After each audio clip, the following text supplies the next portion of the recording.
And now, perfect. They can all hear us. Hey everyone, hope you guys are all doing well. Welcome to my channel. My name is D'Angelo Murillo, and tonight we're going to be playing a session, the first session of like 5 of Emerald Templars, a game of my own creation that got funded on Kickstarter and everything like that. These brave souls are going to like play test it and see how many things they can break along the way. And yeah, so a little bit more about the game in a bit. But what we're going to do right now is go ahead and honor the cast by having them introduce themselves. Now, if you have played with me before or watched me play a game before, you know that I do a very particular thing, which is where everyone is required to give their full chest when introducing themselves. Their full pride, their full, like, you know, give it their all. No one can be like, ooh, woo, I don't matter, or anything like that. If they do a great job, then they will get a 10% increase to any role of their choice tonight. But if they are meek and they are humble, they will get a 10% decrease to a role of my choosing for them. So yeah, no pressure. Just want to make sure the homies are proud of themselves and hype themselves up. And we're going to start off with the very beautiful and dreamy Lonzo. Oh, hi. Lonzo Gonzo here. You can find me on Twitch at Lonzo Gonzo _. You can find me on Twitter at Lonzo Gonzo. I'm a Latina TTRPG player, variety streamer. You can find me Saturday nights over at Rolling These 20s doing Vampire Masquerade. You can find me tonight here doing a playtest of Emerald Templars. I'm playing Don Francisco, and both our pronouns are he, him. Super excited for this game. Not gonna lie, every time I see you on stream, I'm like, damn, I'm so jealous of that beard. It looks so good. And then, perfect. And then going over to someone who's a part of one of my favorite podcasts, Transplanter RPG, C. Oh my gosh, I'm honored. Hello everyone, my name's C. I use they, them pronouns. You can find me making very trans, very gay art on the internet at PieSharpArt. If you like what I do, which you will because I'm really fucking good at it, you can find me over on Transplanter on Saturdays at 8 p.m. US Eastern Time. It means so much to me, D'Angelo, that you like our show. And you can catch our podcast version wherever you pod your casts. So check us out. We do really, really good work. And tonight I have the absolute delight of playing the beloved werewolf grandma Fen, who uses they, she pronouns. Perfect. And then next is the person who, like, one of two of a dream team who have made me rethink my relationship and feelings towards monsters. Joe. What's up, motherfuckers? I'm Josephina, Scary Dog Friend. I am the other half of Monster Fuckers Anonymous with my friend Cleric 34, which is a podcast about fucking monsters. So if this all makes sense, then everything about me will make sense. You can also find me on Wednesdays over at Starlight Tales and Girls Run These Worlds, and then on Thursdays going Crit RPG as a performer and lots of other new things to come. I have a website, scarydogfriend.com. There's nothing on it, but I have one, and that's cool. I'm playing, I always forget to talk about my character. I'm playing Fumi, who is a Kitsune disaster, and she uses she, her pronouns. Perfect. And then one of my favorite performers of all time, Blips and Shit. Hello, my name is Janine, also known as Blips and Chits on the internet.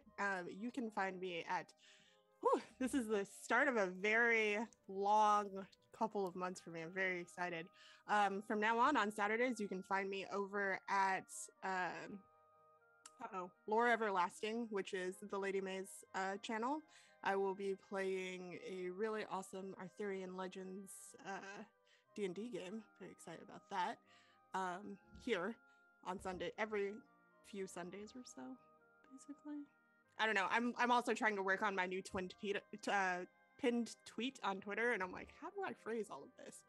And then starting this Tuesday over on 12-Sided Stories, you can find me solving vampire mysteries in the 70s. Not exactly sure what we're going to be doing. I'm very excited to play this game, though. It's called, wow, now I'm blanking on it, but zombies, vampires, afros. I cannot wait. Very excited. Is it Harlem Unbound? No. No, another one? Okay. Because I heard about that one recently. It's gonna bother me. I'll figure it out and let you know. We'll remember. sometime. And then on Sundays when I'm not here, you can find me over at Total Party Chill playing a very long, very loved campaign homebrew world. Here I'm going to have to kill some teenagers off in that one soon. But yeah, that's me. If you want to know anything else, you can find me on Twitter at Blips and Shits. And yeah. Oh, and tonight I am playing the counterpart to Joe's character Fumi, also an older kitsune with maybe a little more fear of, you know, being deemed a little too feral. Yeah, that's me. That's amazing. Okay, cool. So yes, so this game is Emerald Templars. It is a playtest. I mean, that's not like fully done yet. So you may see things tonight that are broken, underpowered, overpowered, what have you. But that's what we're here to do, is to stress test the game and see what it does well, what it struggles with, and all that sort of stuff. And what's fun. So if you guys, as both the cast and also the viewers, find anything that you're like, oh, I really like that, or like, oh, I don't really like that, you know, feel free to mention it in either my Discord or what have you. That way I can gather as much information as possible and make sure that the end product is as solid as I can. Yeah, so this was funded on Kickstarter in about 13 hours on its first day, which I'm so like beside myself with appreciation. So I'm trying my hardest to do whatever I can to make it as good as possible for those who believe in me. And this is one of those examples. So this is the first episode of 5, the first campaign where we're going to test the growth mechanics to see if these like mostly level 1, essentially beginner like Emerald Templars don't immediately become like Superman by like episode 5. You know, if there's like hopefully there's gradual growth, but not like super low or super high. But we'll see. Lore wise for the game, Emerald Templars focuses on a dark fantasy setting, specifically a neutral faction called the Emerald Templars. Back in the day, humans, or not humans, but like mortals had access to magic, and it was unregulated. So people twisted and turned and messed with a lot of things they definitely should not have, whether it be mass raising the undead, creating portals to another realm, inviting beings, cosmic beings to the realm to be able to mess with whatever. And so on and so forth, to the point where it started to really impact the local communities and the environment as well, until a group of concerned citizens formed the Emerald Templars and decided that they were going to regulate magic themselves, to like change everything so that way no one could really use that to oppress others. And sure enough, they went to every nation and tried their best to help regulate it, and the local like governments took note from that, and then were able to help usher in a new era where everything was mostly equalized, where people could live their lives, not fear about like someone, you know, summoning a giant thunderstorm and a hurricane in the middle of like July or something. So this story, as well as the main setting, takes place about 500 years in the future, where back in the day, this faction was very celebrated and beloved, but now it has mostly become symbolic because they aren't quite as needed, because every nation can kind of handle their own sort of thing with their laws and their military and all that. However, based on tradition and everything, there are still recruits that come to the Emerald Templars for whatever reason, because there's a lot of benefits to it. So sometimes criminals who have the choice to either serve X amount of years in jail, or to be banished, or to be, what have you, can come and join the Emerald Templars and serve a number of years to get their sentence reduced. You can, like, if you have a high amount of debt, whether it be from student loans or medical situations or anything like that, you can come and have them paid off by serving only 2 years, or finding funding for a business that you want to start, or if you're a politician and want to gain renown for yourself by saying, I served our community by joining the Emerald Templars. Because as an Emerald Templar, they're the first line of defense for anything abnormal or supernatural. So they are specifically trained to look out for this sort of stuff and deal with it. The only thing is that for like 500 years, there hasn't really been a huge need for them. So they mostly just go around and help get cats out of trees and like repair like houses and, basic sort of stuff. But this is the generation where weird things are starting to happen in the world, and they are oath-bound by a magical contract that they signed to join the Emerald Templars, that they must go out and they must address these sort of issues. Uh, because they have agreed to do so, essentially. So yeah, so these people that you're going to see tonight aren't, unless they want their character to be, aren't specifically like trained and like their whole life is to monster hunt. You know, they're just doing this sort of as a means to an end. Which is where our story will actually sort of begin. And if you want more information, here's this, and then here's also the cast. The other thing I want to mention is that there are options to actually tip or change the story in whatever way you see fit. All the money goes straight to the cast. I get none of it because I want to make sure to honor my cast and everything. But you can choose to make their life more difficult. You can choose to help heal them or whatever you'd like to do here. And you can do it by tipping at that sort of link. And just say who you want it to go to, essentially. And I'll be able to check it out. All right, cool. So with that, we are going to go ahead and get rolling with this. As scary as it might be. So, you guys, like I said before, had signed up to join the Emerald Templars, and you were only supposed to serve for like 2 years, and that's it. It is probably about your 6 months in. You've passed basic training, you've got your sigil of your skull and crown, and somewhere on your body, you wear it to proudly show that you're serving the Emerald Templars. So you guys got stationed as a group in a small outpost in the hamlet called Patio, within the nation of Tumaini. Now, Tumaini is very unique because this nation has been ravaged by elemental magic and shamans and everything. So the normal weather patterns that they usually have has been changed into a sporadic and random set of like weather events.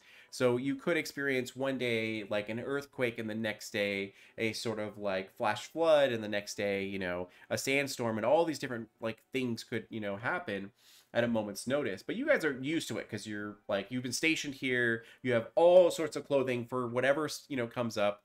But specifically, you guys have been in a 3-month-long thunderstorm with thick, dark clouds that cover the sky at all times, downpour that just slightly, floods certain areas, but you kind of like this. There's infrastructure to sort of deal with it. And despite the weather, the people of this hamlet continue to live their lives as best as can. During this time, you guys have helped out in whatever ways you could to help leaky roofs, to help with wagons, to watch kids and babysit if need be. Not really monster slaying stuff, but still, you've done what you could to sort of help out. And right now, you guys are in your actual outpost, which has like bedrooms, private bedrooms for you guys, as well as a living area and like sort of a front desk for people to come and seek help. And it is the morning time essentially, where you guys are all sort of getting up, and the sun is probably up right now. You can't quite see it due to the thunderstorm, but it seems like a normal day. How would you guys like? What do you feel like you'd be doing in this morning? I think starting off strong, Fumi is, first of all, this isn't her 6 months. She's probably been doing this for like, maybe this is the 2nd year, 3rd year. Sure. Yeah, you can resign. Yeah. I absolutely did not want to go back to jail. It's just boring. It's not really the vibe. Straight to jail. Straight to jail. Yeah. And I think I am, if there's a little like medical area within our outpost, or for some reason I am just in like a baby ward, and I think I'm like holding a baby, and I'm singing to it, like just I think I've been singing just terrible songs to this one particular baby for the probably like the 3 months that we've been here, and it's just like, it's like the morning, but she's singing lullabies, and she's like, rockabye, say good night, go to sleep, demon baby, and like just I think she is not supposed to be in this ward. However, the more places that she's not allowed to be in, the more she will break in. So until someone tells me to get out, I am just like, I'm just holding this baby. Perfect. It's a little orcish baby. It's pretty cute. It's actually grown accustomed to your voice and the song, so it's no longer an unpleasant situation. You actually do calm it down after these months of dealing with it. But it only calms down for you. Probably why you're here. Summoned multiple times. And then Fen, what do you feel like Fen would be doing at this time? Ben wakes up tired. They go to sleep tired. It's been 6 months, but this, at their age, is a little bit exhausting still. So I think Fen has woken up far earlier than they ever wanted to another day of rain, and they kind of grouse their way out of bed, pulling the blankets off of their, like, kind of, for their age, like, fairly muscular body. But their arms are still kind of lined with fur because it gets harder and harder, I think, for them to transform out of their Volgani wolf form the more they do it. And I think they have this, their hair has gone gray, and I think they also, she has like a little bit of a beard, right? And shrugs on this big woolen shawl, pins it, kind of hears all the bones in their back crack, dun dun dun dun dun dun, dun crack, crack, crack, crack, crack. I hate the rain. Notices that Fumi's bed is empty. And again, why every day has to be so hard with these youngsters? Ugh. Gets up off their bed and starts making their way toward where they know Fumi is, unfortunately. And your arthritis does hurt because of the storm and the rain. And then perfect. And then Zora. So Zora is and always has been like an early riser. So she's been up since like dawn. And as the rain continues to come down, I just walk in through the front door with my little wicker basket full of like all of the mushrooms that I've managed to forage in the brief hour that it wasn't raining. I've got breakfast in the kitchen making coffee. Is that they're all wet? Well, they won't always be. Here. And I like take the corner of your shawl and kind of like pat it dry. The burritos are slightly soggy. And then Dawn. Don is a risen, but even though he's risen, he resembles more of an orc. He's a necromancer, so you kind of guess what happened and how he ended up in this form. Something didn't go right. And I guess he kind of was tried for his crimes, and to atone, he took part in, this group that he became part of, a couple years ago, and just decided to stick with it because it felt fine. He has brown skin, large tusk, pulled back black hair, but his clothes have like an off-white color to it. The designs are kind of like swirls of light gray on the bottom, fading up to like a dark gray going up the shoulders, and the pattern almost kind of makes sense when seen from afar, but when you get closer it just seems like nothing. Like it's nothing. It almost seems like it has a purpose to it, till you get closer it just realizes, no, this is just completely by mistake. There's no design to it. And he kind of did this intentionally to kind of be a reminder of, even though you messed up while you were alive, what you make after your life is in your own hands. So he's just trying to live his life. Now that I have a little bit more knowledge, I can't go back and change what I did, but I'm going to be able to change what I can moving forward. He smells these breakfast burritos and can't really reminds the time of oh, breakfast was a good thing. Breakfast was a really great thing. Coffee was an even better thing. But he doesn't.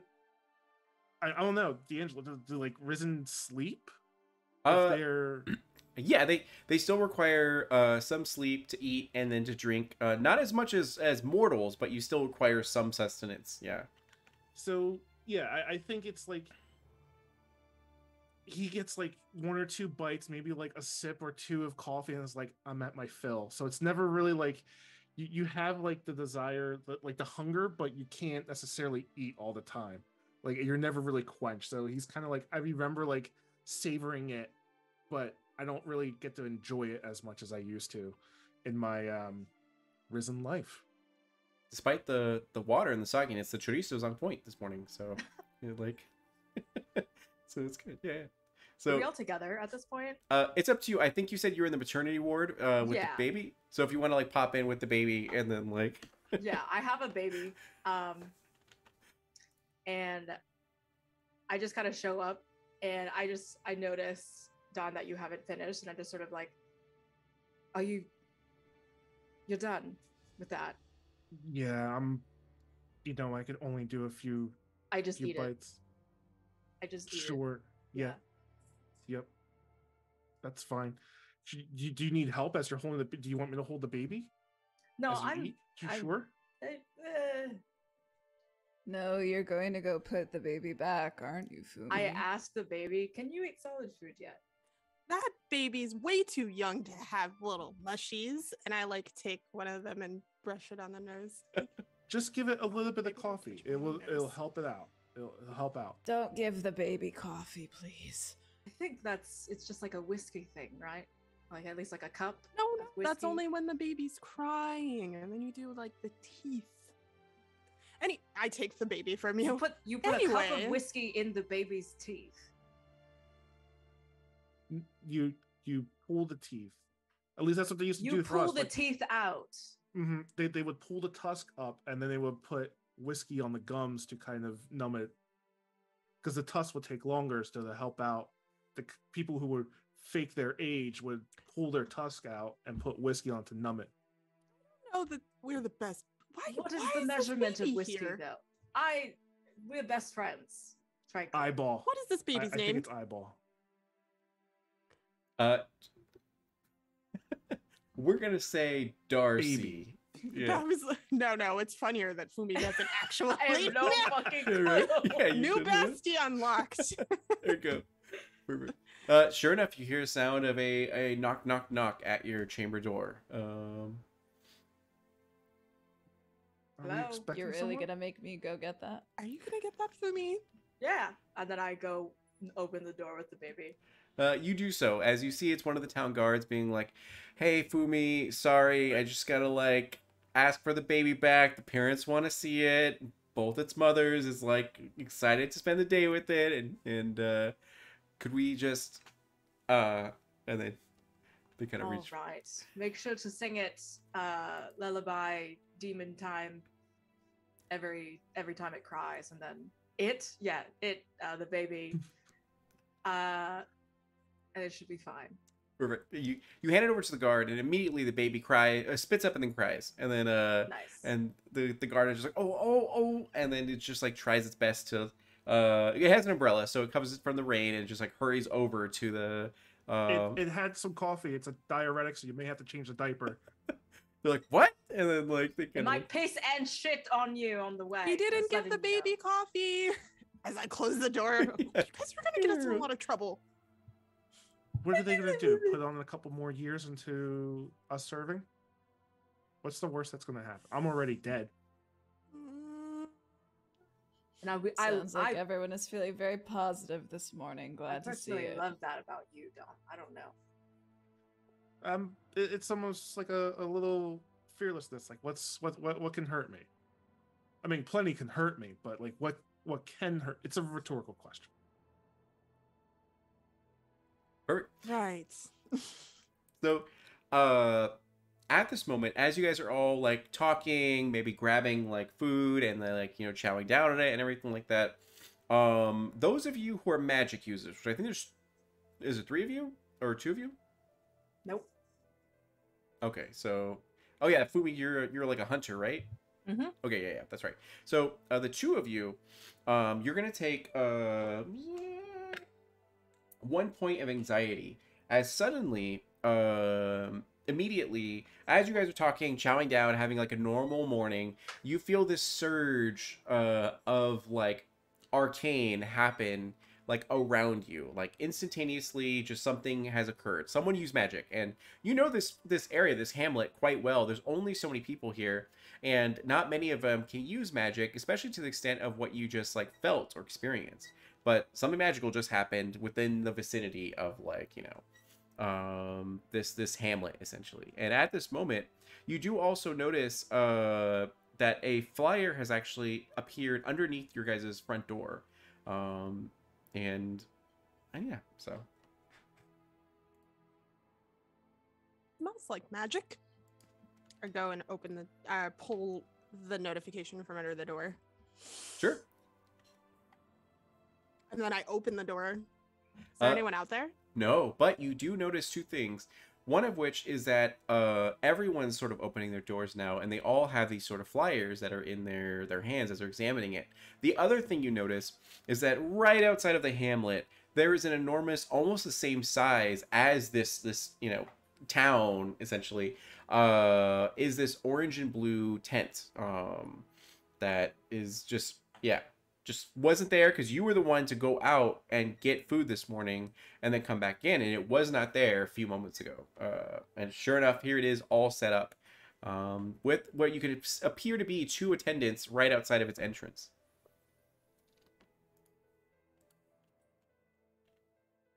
Ah, that looks...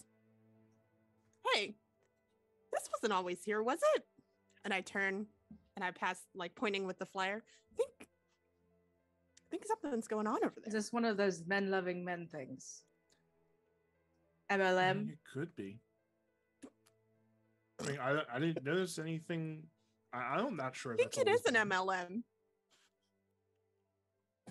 As you look upon the flyer, you can see that it's again, same color scheme of orange and blue, as like Countess Marigold's a Countess Marigold's Twilight Circus. Now this name kind of sparks something for all of you guys, because you, as like children essentially, have heard the tales of a magical circus appearing out of thin air and having the wildest entertainment and spectacles and all this sort of stuff. But they always appear at random and disappear almost immediately afterwards, making it a treat, a wonder of the sort of world, or the known world. And sure enough, you have the flyer and can see the tent clearly that this must be this Twilight Circus. Yeah. Dang, we let that baby go just at the wrong time. We should have taken her to the circus. We wouldn't have to pay. Maybe we got entry in for free. Yeah. Hey, Fumi, do you want to like? You know what? Never mind. No, what? We should go to the circus, guys. We've been working pretty hard. I think we deserve a night off. Sure. Back in my day, we had plenty of magical circuses. I bet this one isn't even special. But I think Fen's tail, like, is wagging just a little bit in their chair underneath their big cloak. At this moment, you definitely can see that a majority of this hamlet, and if you didn't know, because I didn't know, hamlet means that it's like smaller than a town or a village. It's just like, it's just kind of a community.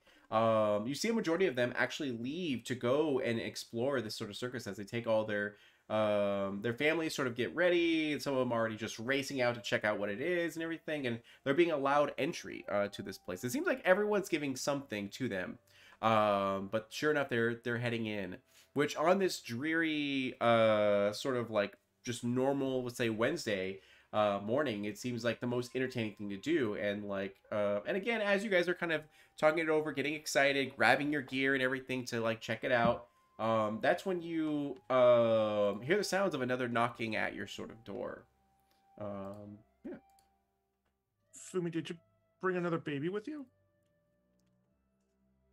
I like just pull up my clothes, just like, I don't think so. I'll go and open the door, see who's there. You open the door and you definitely can see that it's Father Onion. He's an like elder goblin who uses a cane. He kind of has like a bad leg and everything, and very bald head, and always in like sort of a foul mood. And he goes to you guys and says like, "Are you gonna shut down that blasted carnival of sin?" As he points out at the circus, as more and more people in droves are heading over there. Whoa, quit flinging around the S word so freely. I mean, they're just here having fun. They're only going to be here for a few nights. I mean, what's the problem, Father? And he goes, the problem that the place has gambling and dried, deep fried foods and burlesque shows that'll corrupt the youths. As he goes, Taliba, which you know is one of the goddesses of the world, has showed me a vision the other night that we would be challenged as a community, challenged by temptation, and all those who failed would succumb to darkness. So you gotta stop them before they consume the deep fried Twinkies and all that stuff. As he seems in a panic, a huff and a puff. I think the only thing that's going to fail is the lifespan of that goldfish that all the kids are going to get. I mean, it's only going to last about 48 hours, but I mean, if you want us to take a look at it, we'll do, but I think some ho-hos and deep fried Oreos and some corn dogs, right? Yes, Father. Yes, I do. Yes, there will be such sodomy and terrible things. Why don't you provide us with tickets, and then we can sort of, from the inside out, tear down this establishment? We'll go undercover. Right. Go ahead and make Fun revelers. Go ahead and make an influence and charm check. So what you're gonna do, first roll of the night. So what you're gonna do is you're gonna take your percentile die, the D10. There you go.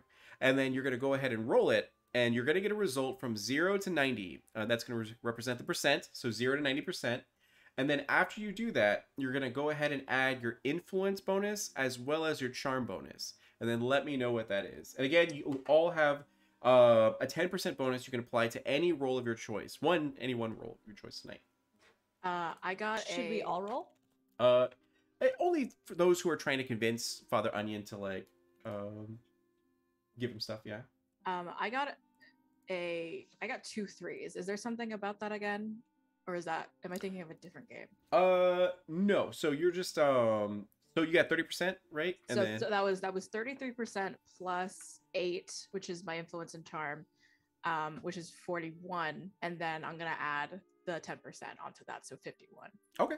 So with that, you're able to convince him, and he goes like, "Oh yes, that's true." As he pulls out his little coin purse and then gives you some monies, which is the official name of the currency in this world. And he gives you about 10 monies, which like in this economy, it probably won't be enough for all of you guys, but it's still more than you had before and everything. So he goes like, I'm gonna wait here, and I want you guys, your job is to protect this community from weird stuff, and that's weird. As he looks and points to the flyer, as you see some like burlesque dancers with their fans and all that. And I think weird is subjective, but you know, we can check it out. Thank you. You're doing the goddess's work. As he like, you know, is sweating, wet from the rain and everything, and sit down on the porch. I'm sorry, did I invite you in? Oh, sorry. Leaves. Oh, Father, I insist. Come in, have some coffee and still uncooked mushrooms and some mushrooms. Perfect. And he's like, "Oh, thank you. You're so sweet." As he grabs one and begins to eat and everything, and while also slightly judging your guys' living arrangements and area. Oh yeah, my clothes are everywhere. Perfect. So what would you guys like to do in this moment? Let Father Onion know to keep praying, keep the faith, and I guess we could. Don is just going to let's see. I guess he's gonna go to his room and bring out an umbrella. This umbrella is not gonna be white. It's gonna be kind of it's gonna be red. It's gonna be a nice bright red color. Sort of matching like I imagine like the canopy top of like the Carnival as well. And he's just gonna be waiting for the others to kind of get ready. So he'll be outside, you know, with his umbrella open, waiting in the rain for the others. I just have the same clothes that I was wearing this morning, and I just kind of like waddle, stand next to you. I'm like, Fumi ranges from like 4 foot to like 6 foot. So, but right now she's like 4 foot. I think Don's. Oh, go on, please. I think Fen, even though she complained about the mushrooms being wet, has like had a bunch of them, and kind of stands up really slowly. Oh, not that one. I hate the rain. No, I like those. Don't tell me what I can and can't have for breakfast, young one. And pulls their shawl on a little bit tighter. It's been a long time since I've seen burlesque dancers. I think it's probably time to go out to that carnival then, isn't it? We'll make sure we, protect people or whatever. And I think they just kind of pull their shawl out closer and head out to where Dawn is with Fumi. Zora is gonna go grab a few things in her basket. Namely, you know, a couple gifts for the kids. And do like a quick, oh, I love carnivals, and puts on like a nice flowy long dress that also doubles to hide weapons underneath. In case. Perfect. In case of emergency. So you guys all like you know, exit the outpost, leaving Father Onion there to be able to just like wait for you guys to check it out and then come back. At this time, a majority of the townspeople have gone to this sort of carnival and are getting entry in. As you get closer, again, the sound of the wind is like just roaring, and there's lightning that's just like cracking and thunder that's booming in this, you know, 3-month-long thunderstorm that you guys are kind of like used to essentially. But it takes you a little bit to get to the actual entrance. As you get there, you're the last ones to sort of arrive, at least at this time. And outside of this entrance are 2 female staff that are like dressed in makeup and outfits like clowns, essentially. And they have no umbrella. They make no gestures or anything like that. They simply embrace the wind and the rain. And you see it, you know, slap against their face and everything like that. But they're still like have a grin on, essentially, until you sort of approach or choose to interact with them. Is there anything you'd like to do beforehand? I just kind of, I get up in the front, I get in the face of one of the clowns and just do like this. Hello. And they're definitely like they look eerily pleasant, where they're just like, and then as you approach, they then now look at you and they go like, welcome, thank you so much, and they say it in unison, thank you so much for coming to our circus, to Countess Marigold's Twilight Circus, where it's one of the wonders of the world. You're going to experience a lot of awesome things. There is no coin that's needed for entry, but you will have to provide a personal item that you have, and it can be anything that you wish. As administrative as entry? Correct. It can be a hair clip, a button, a lock of hair, anything that you feel is just from you, essentially. And we will take it as a token of affection and appreciation. Do you take body fluid? Just asking. Like, sure, as they just hold out their hand. Okay, give me 1 second, and then I disappear. Oh my god. Okay. Uh-huh. I don't think you should be giving them your biological. Oh, okay. That's how you get curses, kid. Please, come on. We've been over this like at least 3 times before. I mean, it's. I pull out of my pocket like just a coin instead. Sure. I think I'd like to pay instead. Here you go. And then you hand it over, and then they accept it as they go, thank you, as they undo the little like rope barrier, and then allow you entry, you specifically entry to this, but they wait for the 3 others to pay admission. I think Fen takes one of these like kind of little silver earrings off of their ear. I've had this for 42 years. Give it a Carnival. And they hand it over begrudgingly.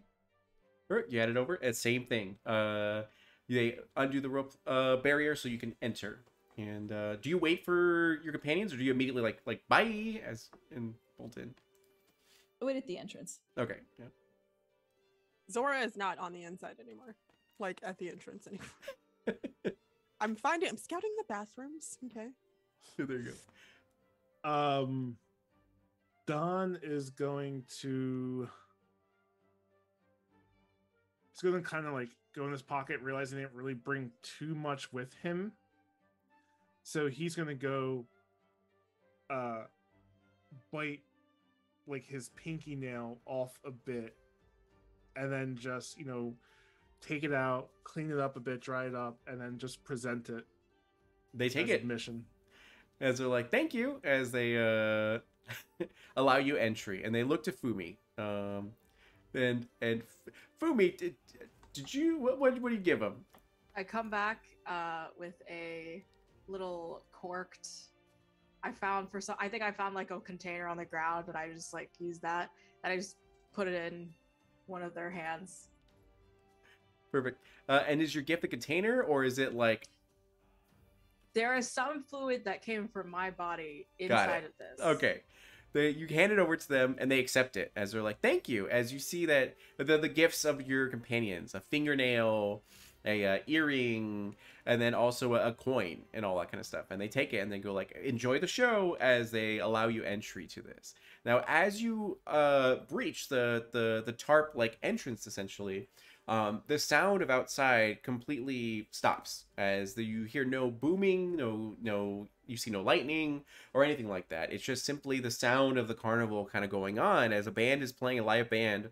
And in this area, you can see that there are food stands selling deep fried like foods, cotton candy, all this sort of stuff. You see various games of chance, some games of strength, and you see a fortune teller as well. And in the very center of this actual like carnival, there's also rides as well. In the very center of this carnival, there is a main stage that is currently being worked on by the carnival staff, all of which are females and all of which are circus, dressed as clowns.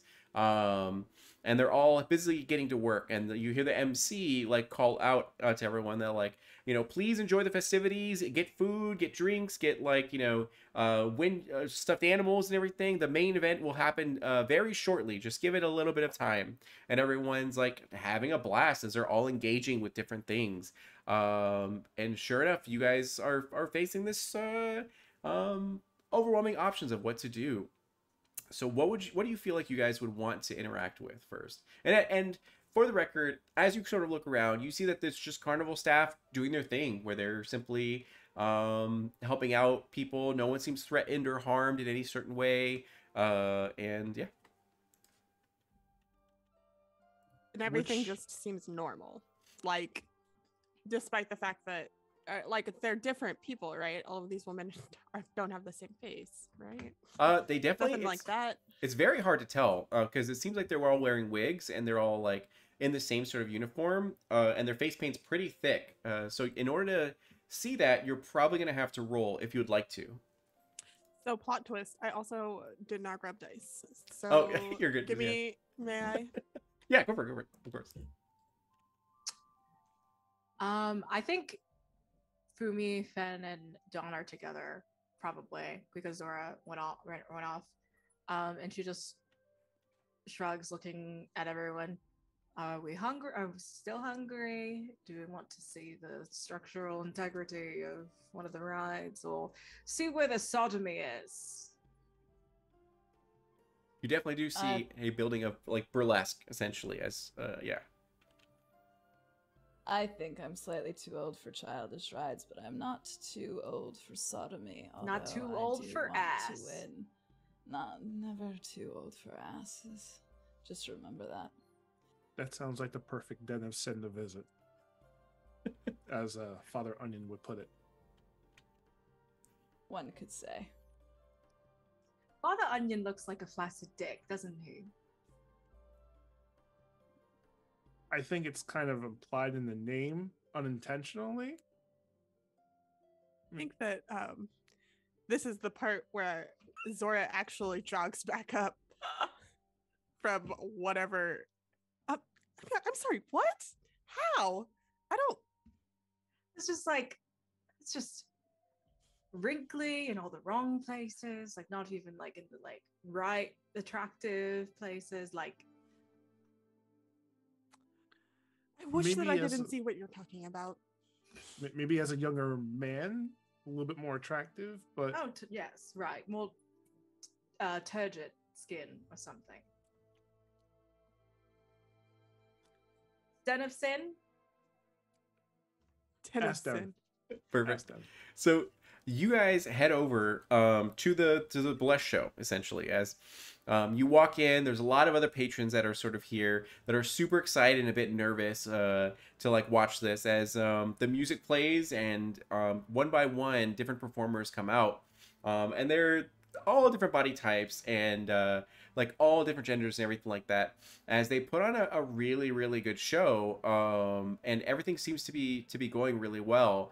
There is something that does seem quite odd. As you can feel, those who use magic can definitely feel magic being used at this time. So I'm gonna need all of you to make a will and focus check, where you simply just roll the d10, and then add your will and focus.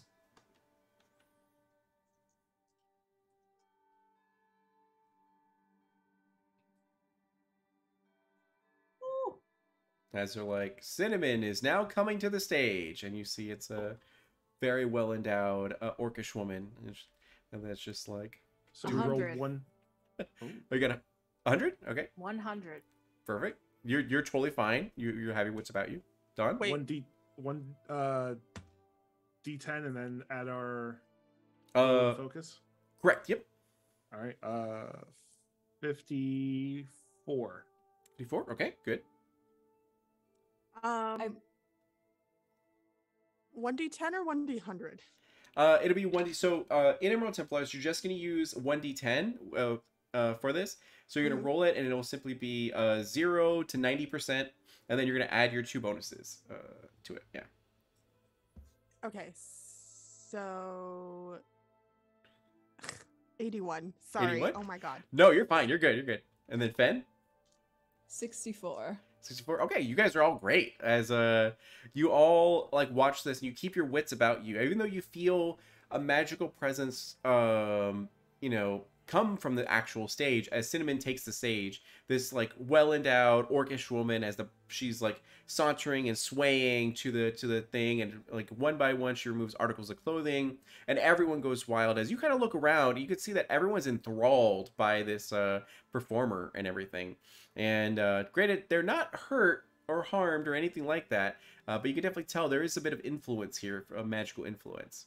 Yeah, and Well, that just seems disingenuous. I say, looking around at everyone else. Is anybody else getting that? A bit. So Fen has infected resistance, which this might not work, but having grown up around necromancy to the point of their body adapting to that kind of sickness and plague, is there any way that I could tell how this is infecting people? Is it like by watching it, or Sure. is the magic So- being cast like a way like that?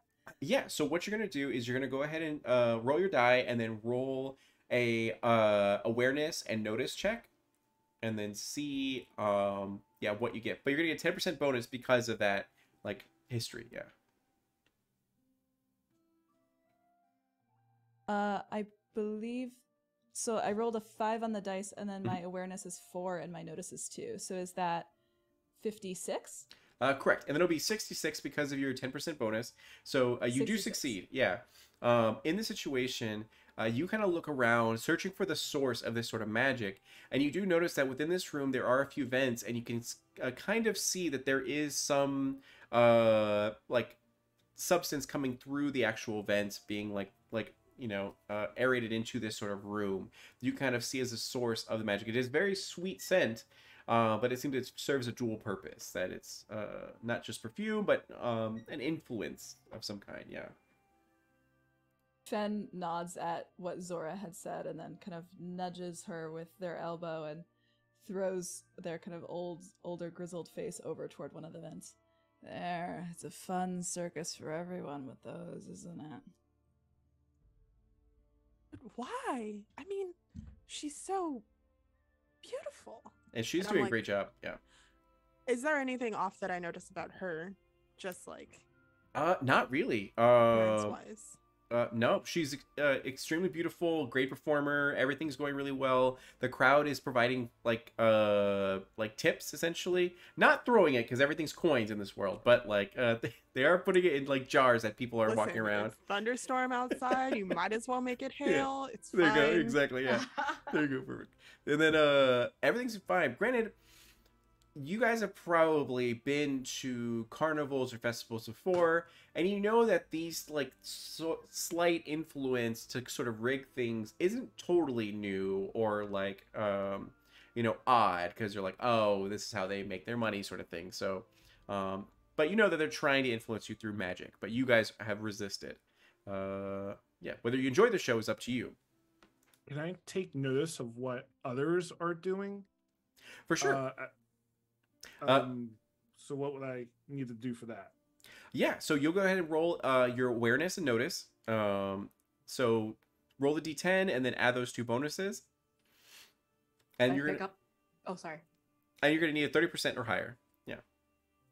36. 36, yep. You succeed as you kind of look around, kind of like look ahead of you and behind you and to the sides of you guys, and you see that people are kind of like breathing at a sort of faster rate. They're flushed in the sort of the cheeks, and they're kind of just like I need to pay her essentially, and like, oh my god, yes, and they just seem like abnormally excited essentially. Yeah.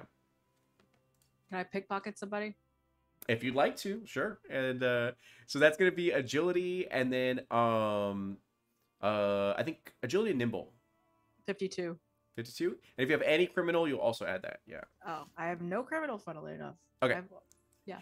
Oh, 52. You do end up looking over, and you do find that someone's like getting their coins out, and they're kind of like the woman on the stage is like dancing and finally revealing her last bit of clothing that she's like taking off, and the patron is just like completely fixated on the performer, and you're able to swipe 5 monies from their like coin purse without them really noticing. And then in not that much time, the show sort of wraps up, and they all bow and give their performances, and then they as you sort of like begin to exit this sort of area, attendees or staff end up giving you tickets, 1 ticket per person, and they go like, thank you for taking the time to appreciate our performers. Please feel free to spend these tickets on any gift at the gift shop when you accumulate enough, and they kind of like hand them out to you. So you all have 1 ticket.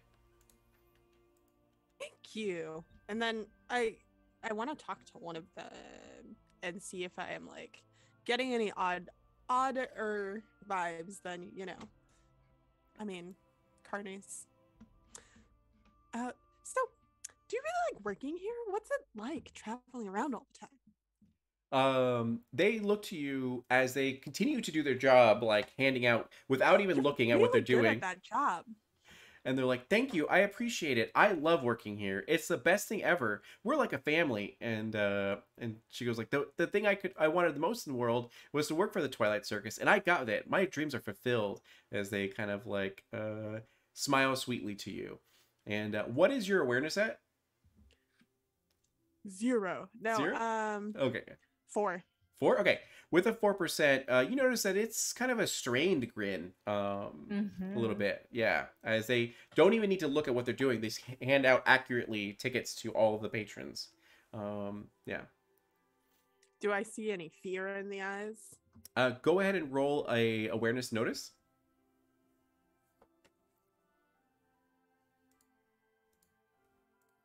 There's nothing wrong here, guys. It's just a 46. carnival. It's fine. 46. So with the 46, you definitely like are examining the emotional sort of using your emotional intelligence to kind of understand what's going on with them.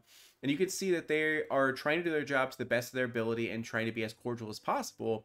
But there's a layer of stress that's also associated with what they're sort of doing. That's kind of like in the eyes, as their eyes slightly dart from you to away to you and looking like sort of behind you and all that kind of stuff. And then kind of return. Is like, is there anything else I can help you with?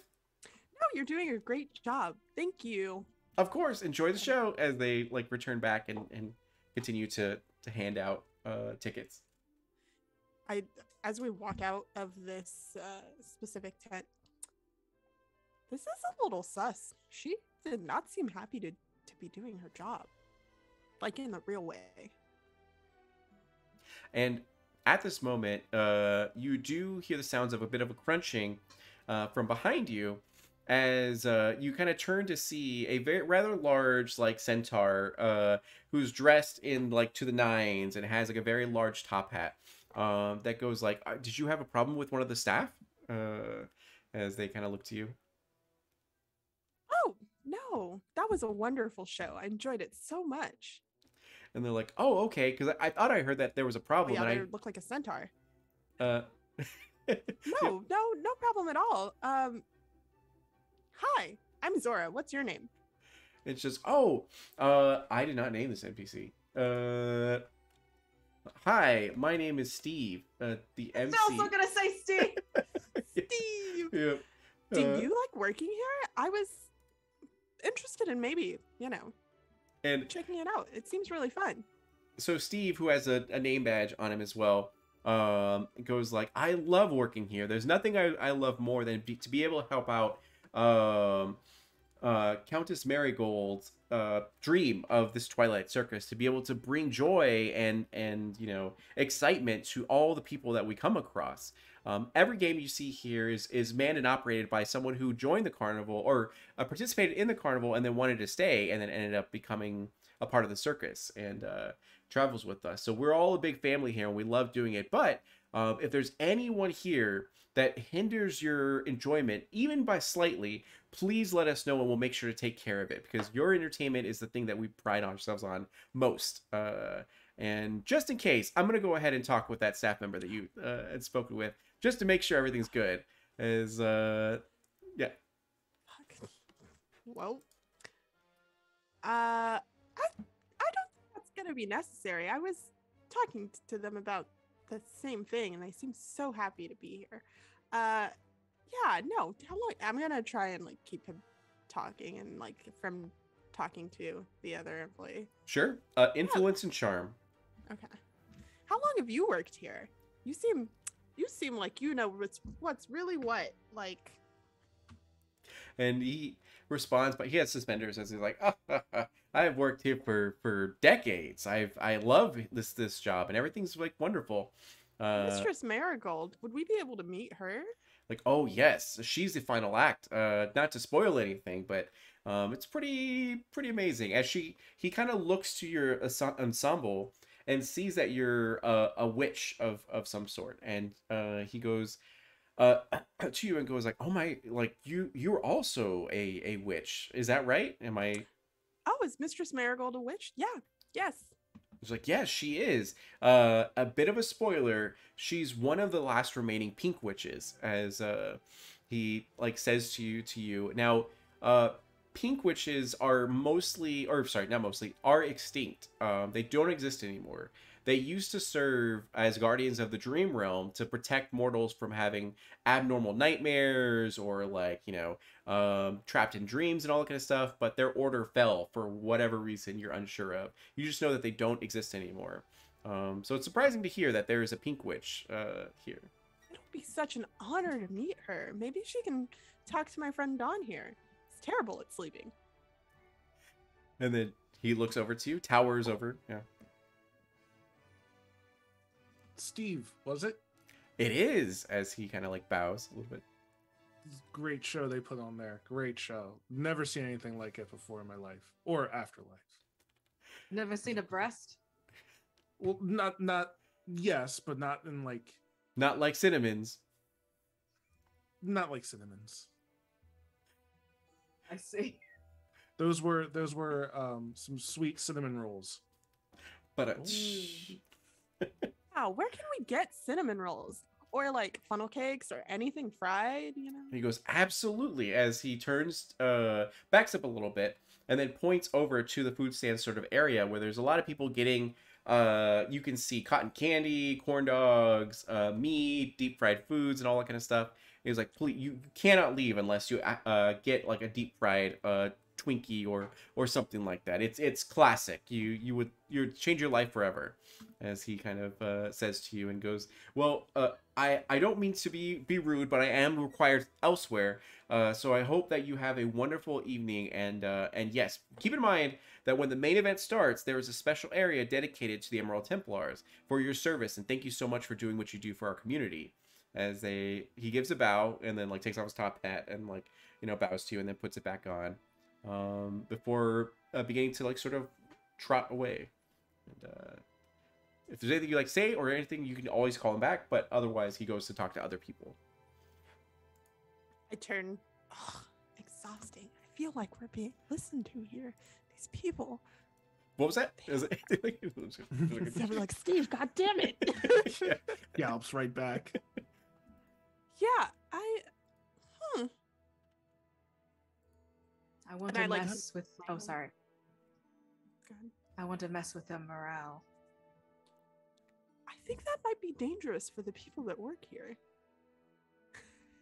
I think Oh. Sora's right. Perhaps an uprising could happen. I don't know how Try magic to works. get them union benefits. Ben, I think you're right. Like, don't say union too loud. Oh, right. I'm pretty sure, or I think that if we eat deep fried shit, although I really want to, that might be another sort of enthrall situation or something, right? I think you're right, but it would be worth going over and seeing how people. I Look up do before and after. really want to try one. I do really want to. Hold on, I've got a thought. Is there ice here? Yeah, absolutely. I'm gonna go order a big old cup of ice and a side of mead. Sure. You head over to the actual stand, and you see that they're doling out, food and drink left, right, and center without any sort of wait time at all. As people are like chowing down and having a great time, and they're like, "Oh my god, it's so good! I can feel it clogging my arteries." As they are just like having a great time. You do end up getting your mead. Game wise, actually, I'll send this to you guys over here. But game wise, mead will increase your physical stress limit by 10, but decreases your lucidity by 5, if you choose to drink it and all that. And then Nice. and yeah, so you have access to those. They ask nothing for it. They simply hand it out for no payment. And Sauce. I passed the ice cup to Fumi. I feel like we should blow up the fryer. This is the devil on my shoulder, on Zora's shoulder. I think we should blow up the fryer. I think, for the safety of everyone. And I like press the ice cup into your hand. I mean, Maybe Of maybe course. later. oh, don't know. how are you going to give me a cup of ice and expect me to use it later? Use your best judgment. And I'm like, yeah. It is always lovely when you smile so wide and talk about blowing things up, Zora. It always gets me, the sense of youth about you. I'm not always trying to blow things up. Zora's really old. Zora's really, really old. Zora is the older end of middle aged. Just kind of reaching like that twilight period of middle Fumi's age. 49 years old, which is a baby. In Kitsune years, yeah. And I was like, I have to be a little more older and responsible, right? No, I don't. I would say Zora is probably 110. Sure, yeah. Yeah. Now, emotionally, that doesn't mean that you like aren't wise. Granted, like life experiences will make you wise and all that kind of stuff. But emotionally, you can still be, you know, teenager, young adult, whatever you feel like you would be. Yeah. I think, and Zora is definitely the type of person that's like, oh, I'm getting older. Of course, I have to slow down and be wary and be careful and make sure I'm taking care of my body. But Fumi, and then of course, admonish, like encourage and then admonish the bad behavior. Love it. Anyway, use your best judgment. Fun fact, that's kind of how I... Oh, I think you muted. Yeah, we cut that, yeah. Fun fact, that's kind of how I ended up like this. Tinkering around, adding, mixing things, and then suddenly it just blows up in my face. I mean, not to say that that's what's going to happen with you, for me. You seem like you've done this once or twice beforehand, but I simply just won't die, is what will happen. Just a little cautious. When the fuck am I supposed to do this? I mean, I'll do it like right now, literally. Let's go to the next show first and see. Why did you give me this cup of ice right now? I take it and I just like. Yeah, it's great ice. It's good. So is it the nugget ice? Yeah, it is. Yep. And then so the other events that are going on, you can see that there is a warrior that's standing in the middle of a ring that's like asking for people to challenge him. It's called First Blood, which is simply the first one to score a hit on this like great warrior will win the prize of multiple tickets. The other area is Madame Overmorrow, which is a fortune teller that like has a bit of a line, but still like moving, you know, kind of quickly through it. And then there's Dunk the Heckler, which is a goblin who's just like spewing sort of insults to anyone who passes by, and people are trying to hit the target, but they just can't do it. And the last one, sorry, is Swing the Gata, which is a very large like mace that's very ornate and everything, and the challenge is to be able to swing it as hard as you can and hit the gong essentially at the very top, or the ringer. So First Blood, Madame Overmorrow, Dunk the Heckler, and Swing the Gata. I want to beat the fuck out of that guy. Yeah. What do you all want to do, though? Because I know that we should technically maybe do something.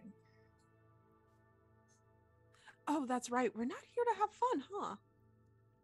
Well, interacting with what's going on is an experiment.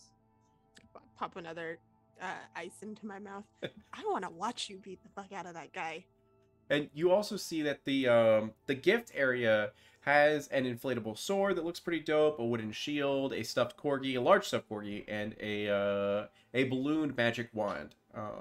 That, you know, various people are trading in their tickets to be able to get some of this stuff, and they're super hyped and excited. And yeah. Don, what do you want to do? I think I want to check out the prizes first, because if you're going to kick this person's ass, which undoubtedly you will, might as well see what we get from all that. I look at Fen, and I'm just sort of like, what if you pretend to be like my old decrepit grandmother, and then I'm your grandchild or something, and then we both beat the shit out of the guy. If you call me old decrepit grandmother one more time, I'm going to beat the shit out of you instead. Okay. I do like that plan, though. It's rather annoying that you came up with it. Good job.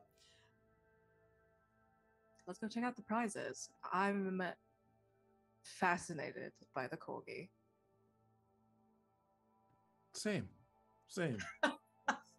You guys head over to this like prize stand area as you see attendants. Sorry, I to redact one thing I said prior. You definitely can tell that there are different people who are the staff attendants, because in clear ways, some of them are Onis with horns, other ones are Volgani with like ears and tail, and same with Kitsune, and then goblins and all that sort of stuff. But yeah, so you can tell that they are different people. As you get up to the stand, you can see that various people have already gotten certain prizes and are enjoying it, as none of them are normal. The stuffed corgi is like semi-alive as it like barks and sort of like moves around, and the sword ends up like when they slash it, a little bit of fire and sparkles comes out of it, and the wand ends up doing a gust of wind, and then the shield ends up like reflecting whatever is like tossed at it. It just immediately like bounces something back, no matter how light something was tossed, or it just bounces back at a higher velocity than prior. And people are stoked about it, and parents are trying to keep the place from burning down from their kids like waving around these inflatable swords and all that. Yeah. These are some great prizes. Is there anything fancy about them, the two of you, Don and Zora? You definitely look to them and you can see that they are magical. Every single one is like pouring with magic, which is interesting because like the ticket prices are like they range from 3 tickets to 5 tickets. 5 tickets only being for the corgi, and the rest are like 3 tickets. So it's not that much, and you already have 1 ticket. And you see at the other stands or the other events, they're all giving out tickets to for participating in the show and trying and all that kind of stuff. Yeah. Seems like, I don't know. No, I think that at first I wanted the corgi, but each prize seems more interesting than the next. It's a really hard choice right now. I mean, I think the corgi would bring us all the most enjoyment. Fumi, go win us that corgi. Come on, Grandma. Call me grandma one more time. I swear it'll be the last. You're already removing your belt, is your like? Yeah, and I think Fumi just like laces her arm with Ben to like go to the guy that's like challenging people. Mm-hmm. Comes hell in a cell real quick. Yeah, right. So perfect. So and you're heading over to First Blood, correct? Mm-hmm. Got it. So you see that there's a crowd of people that are watching, and you're already seeing some like reasonable, like he's a farmer, pretty built centaur try to take on this goblin sort of like soldier who's a part of the carnival, who has a rapier in hand and everything, and is like, anyone who can strike me even just once will win the prize of 3 tickets. You will not die, I swear to you that I will not strike to kill, but I cannot promise that you will bleed at least just a little bit. As you see this guy like crack his knuckles, and it's like, I got this, as he picks up one of the like event weapons, which is just like a club essentially, and swings it hard and fast, and the goblin's just too dexterous for him, and just like ends up swiping him across the back, and then he loses, and then everyone's like, whoa, and he's like, anyone else feel that they are up to challenge me? I come up behind them as they're talking, mm-hmm. as they're waiting for challengers, and be like, "What's your secret? What makes you like the best?"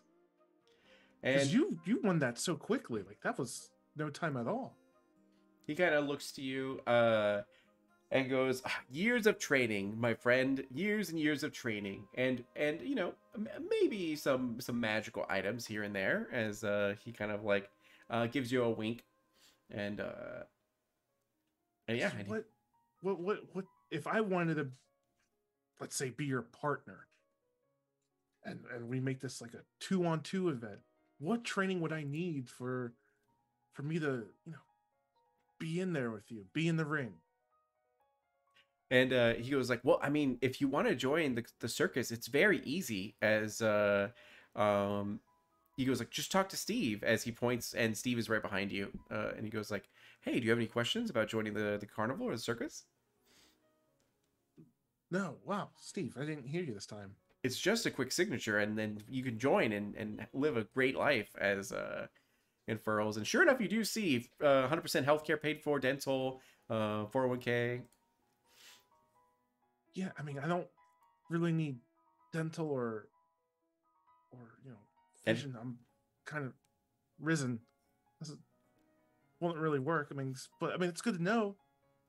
Other than that, no, like it's interesting. Kind of want to make my own decision, but things seem pretty nice around here. Your staff seems uber nice. I was like, good, I'm glad. And if they're not, definitely let me know. And sure thing. And he goes, and also listen, as he kind of looks left, he looks right, and then leans in a little bit closer. And he goes, if you're unsatisfied with the Emerald Templars, I have ways to get you out of there if you really want to join. As he just gives you a wink and then rises back up, and he goes, but for now, like, enjoy and good luck against Morrow. As Morrow the Goblin Knight just simply like poses and bows, and then waits for the next combatant. I walk back and I check over my shoulder to see if Steve is a good earshot away. He is, and for I sure. Whisper under my breath, I wonder what the signing bonus is. As I make my way back to the others. Your eternal soul, most likely. Yeah, most likely. It seems like it. I sort of wave over at Morrow. Me and my grandmother want to try a little bit of the sparring. Is that what it's called, the sparring? And I'm just like really like pretending that like. And Morrow looks. Ow, my bones! I don't want to spar. I'm probably very bad at it.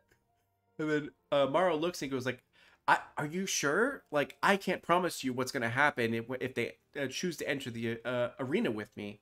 And then you can take it a little easy on us, can't you?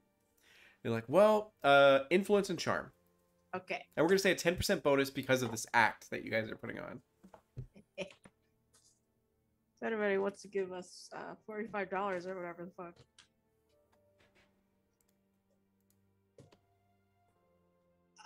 Or not. We've got several life insurance policies out on Grandma. I mean, that's already 100.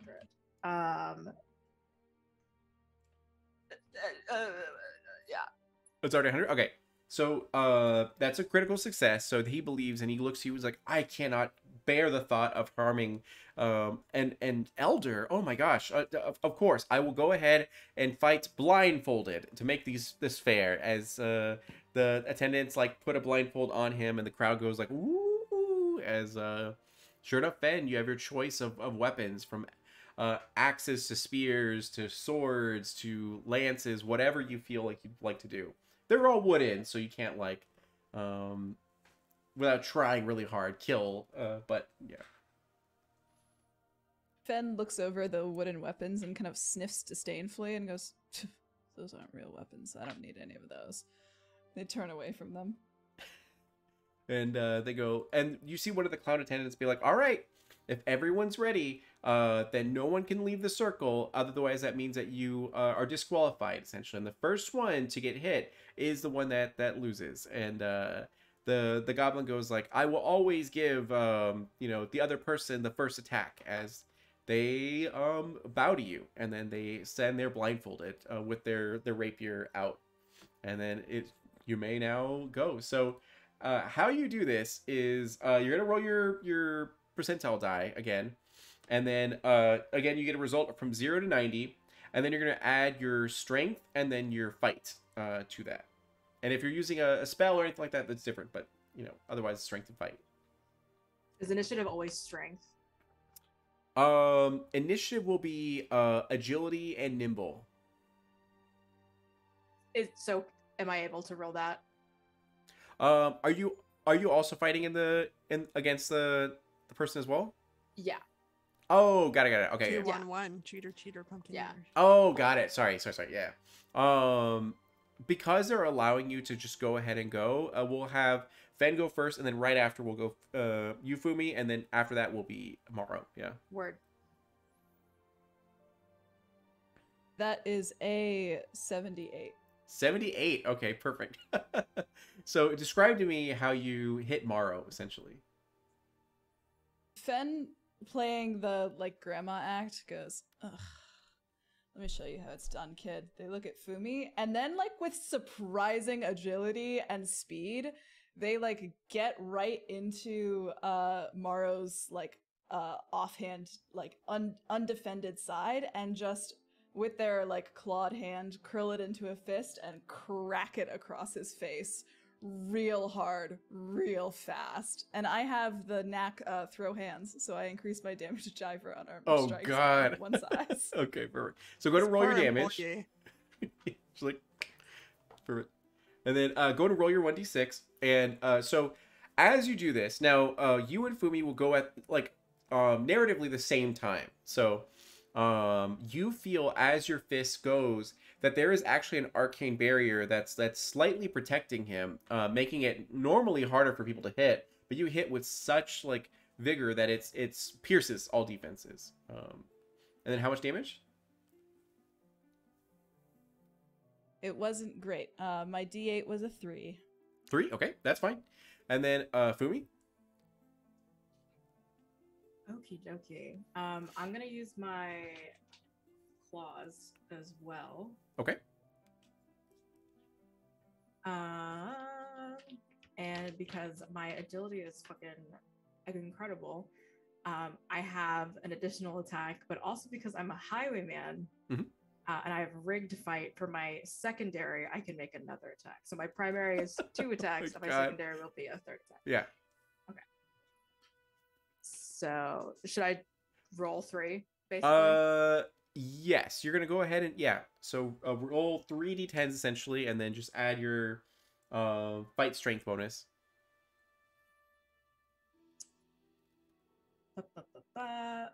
One is 34, Okay. 54, and 84. 34, 54, 84. Okay, so you get 1 crit, and one of them was a partial. Actually, no, all of them like hit because they're blindfolded, and so go ahead and roll your damage for your claws. If you have throw hands, no, you have claws actually. Never mind. Yeah. Okay. So it's 1d6 for each. And then with the crit, do I do something special? Double dice damage. Yeah. Gotcha. Or double damage dice. Yeah.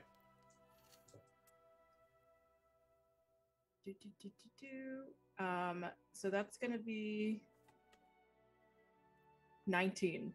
19? Oh my god. Okay. So everyone watches as do you want to explain narratively what you do? Oh yeah. I think my grandma becomes a really cool like veteran assassin all of a sudden. And then I don't think I like was 4 feet tall, but then I like just suddenly like with smoke grow into like a 6 feet tall like fully formed like smoke fox lady. Yeah.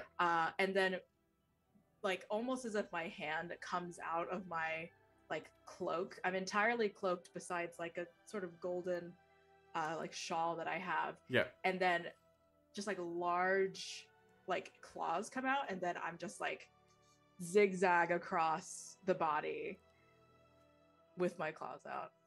Perfect. So again, you also notice that there is an arcane barrier, a distinct arcane barrier that is invisible, specifically made to be invisible, that covered Morrow, but your guys' attacks were way stronger than they had anticipated, and it shatters their defenses, and you draw blood, and you feel a bit of a crunch as you break bone a little bit, as their body goes flying across the arena and out of the circle, as you hear the sound of like a ring of a bell, and they're like, winners, as everyone sort of cheers at your ferocity. And they're like, that's why the Emerald Templars are the Emerald Templars. There's like, we feel safe with them. Like, yeah, they saved my chickens, last week. And then they all like are super hyped and excited. As the attendant, now there is like a medical staff that gets summoned to go and like get Morrow and like tend to his wounds. But the clown attendant actually goes to you guys and goes like, great job on your victory. Here are 3 tickets each for your winnings, as they hand you 3 extra tickets.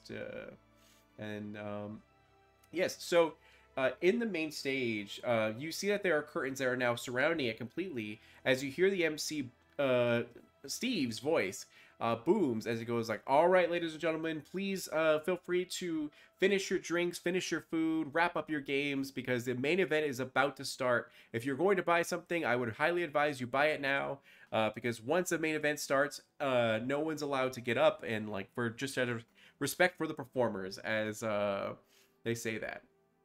So would you guys like to go to the winning stand, essentially, or do anything else? I don't know, this main event seems kind of... I don't know if we should go or if we should, like... I think we should definitely not go. We need to come up with a plan. Are we required to be there or no? I mean, let's see what happens if we don't go over. Yeah, I think that's a good idea. Just gonna linger back by the food stand again. You see like a red dot appear in your forehead. Oh, Just joking. At this time, you guys decide to go over back to the food stand. Is that right? Or does anyone else want to do anything other than blow up a fryer? Did you, Fen and Fumi, did you want to collect your prize? Oh yeah, we gotta Oh, get a you corgi. wanted that corgi, didn't you? well, how much was I the mean- corgi? Corgi was 5. Oh, We have 7 tickets total. we can go get the corgi. Yeah. Wait, do we all get 1 ticket each for the? Yeah. What do you? stands? Yep. You all have 1 Yeah. ticket each. So that's Oh. 4, and then they won 6, so 10 total. So we yeah. have 10. Yeah. We could get another friend for the corgi. 2 corgis. Better than 1.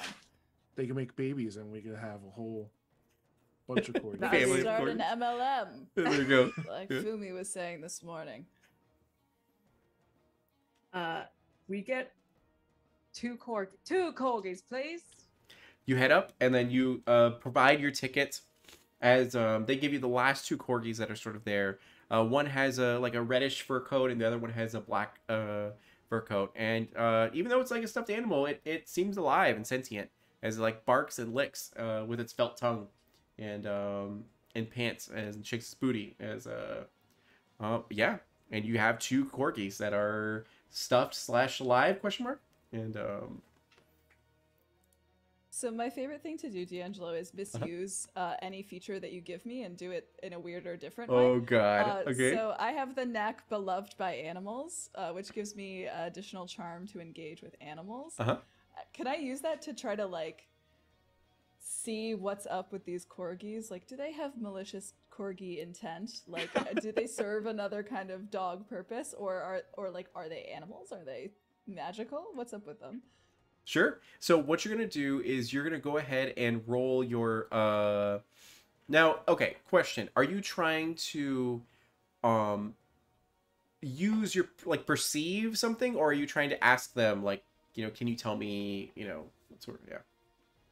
I think I'm trying to like judge their like how the corgis behave based on how other animals behave. Okay, that works. So go ahead and do your awareness and notice. If you have Kennel Master, you can add Kennel Master. If not, then add your bonus for Beloved by Animals. Yeah. Excellent. Okay. Whoops. Oh, that wasn't great. That is a 21. 21. Okay. Now keep in mind that on your character sheet you do have a series of vices. So if you would like to, or actually you also have your 10% bonus if you want to pop that, because you all have 10% bonus you can apply to any role of your choice if it's something you want to apply it to. If not, that's totally cool. Yeah, let's do it. Let's apply that bonus. So Okay. 31. Perfect. So with a 31, you kind of like look to this creature, you assess it, and you kind of look at it, and you definitely tell it's magical in nature, and there's something odd about it. You look into its sort of like literal beady eyes, and you can see that there is something behind it. There's something within it. As you kind of like examine the corgi, you can tell that it's a bead attached to some string to the actual stuffed animal. But as you look into the actual beady eyes, it's almost as if this thing has a soul of some kind. They're like, ooh, this seems like it has like a personality of some sort, and like, yeah. Don, we're gonna have to. Yeah. What if I could speak? We're gonna have you look over these things. They kind of are like, kind of, I don't know. There's something rather I think it would technically odd be a about them. homunculi or a golem or something like that. So it's like, yeah. It's somewhat occupied other than fluff and stuff. There's stuff inside that fluff, is what I would say about it. Yes. Can I take it and do? I don't know if I have anything that would really help out with it, but given my background, can I kind of ascertain the type of soul that might be within this stuffed corgi? Sure. Go ahead and use your intelligence as well as your notice, I would say, would probably be good. If you have a cultist, you absolutely can do that as well. Whatever you feel is appropriate. And at this time, you definitely do see all of the other stands, all of the other games and events are closing down and congregating towards the center of the actual. Yeah, I love that this is what we're doing. It's hilarious. Like, what the hell is this thing? As you kind of like Shaking the corgi. Yeah. Could I also help Dawn? I have Because- 112%. Never mind. Oh wow! All right, You There couldn't, go. but it wouldn't do anything. Yeah. So, you get a critical success as you look into the sexual corgi and can absolutely tell that there's a spirit inside of the every single corgi that's sort of around here. What kind of spirit you're unsure of, but there's a legit spirit that's in here. Which you know as Emerald Templars is not very legal. That's not really a good use of magic to morph and bend souls to your sort of will in that capacity. Even as a necromancer, it's kind of like odd and sort of weird. And again, you don't know what kind of soul it is. So it could be the soul of a dog. It could be the soul of like, you know, a plant or what have you. But it's some spirit that's in here. And that's what powers this, it seems like. So when I go ahead and do this, you see Don's eyes, which are gonna be like a lightish, very light brown, all of a sudden go deep as midnight black as he like holds the corgi and tries to focus in and concentrate on the soul within it. So you kind of see him like exhaling as he's like concentrating, and once he ascertains everything, his eyes go back to like that lightish brown, and he lets a deep sigh out, and he's like, there's something within here, something that once was alive. I can't tell if it was a creature, a person, or some sort of plant, but something that was once alive is now within this. I don't know if they're in pain or if they're suffering or if they're happy, but this is against everything that necromancy is, and by far outlawed in many, if not all, places. You know, you're so dreamy, actually, when your eyes go all black like that. Thanks, Fumi. It's just a little thing I do.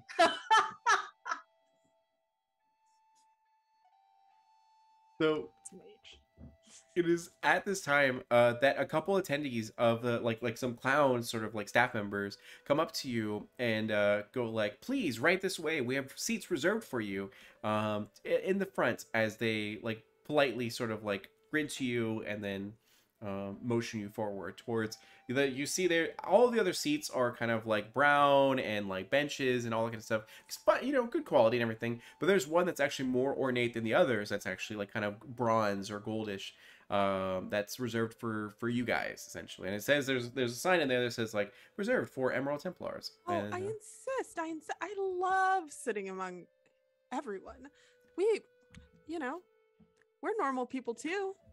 Yeah, I mean, we win prizes like anyone else here. I hold out the soul-bound corgi. We'll be right there.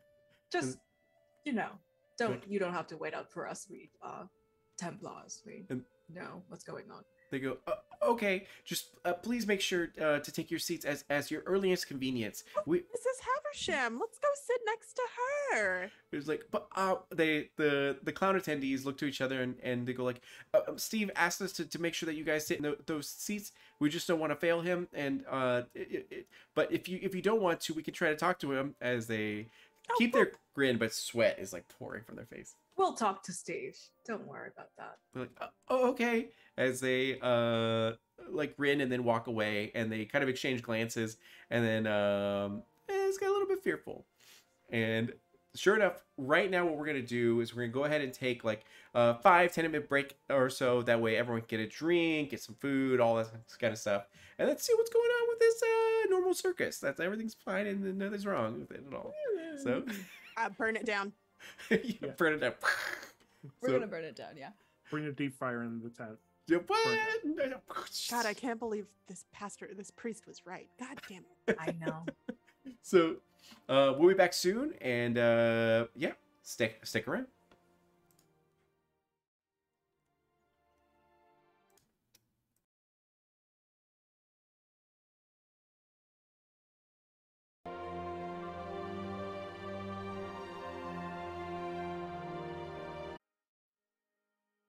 And perfect. We are back.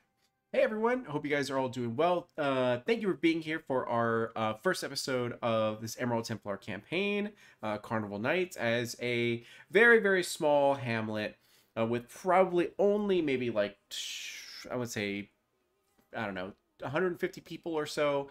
Has this outpost with Emerald Templars in it just to make sure everything's okay. And for the most part, nothing really has happened here in the past like 6 months that they've been stationed here.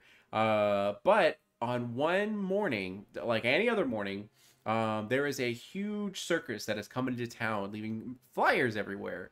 No one really saw the flyers get distributed or dispersed, yet everyone got one, and everyone came into the actual carnival being asked not for money for admission, but one personal item, which everyone, provided essentially to them. And then they all got to enter this carnival where there were burlesque shows, food stands, games of chance and might, and all that sort of stuff. And they've partaked in a lot of these different events and got some prizes. 2 seemingly sentient corgis that are stuffed, like stuffed animals, essentially.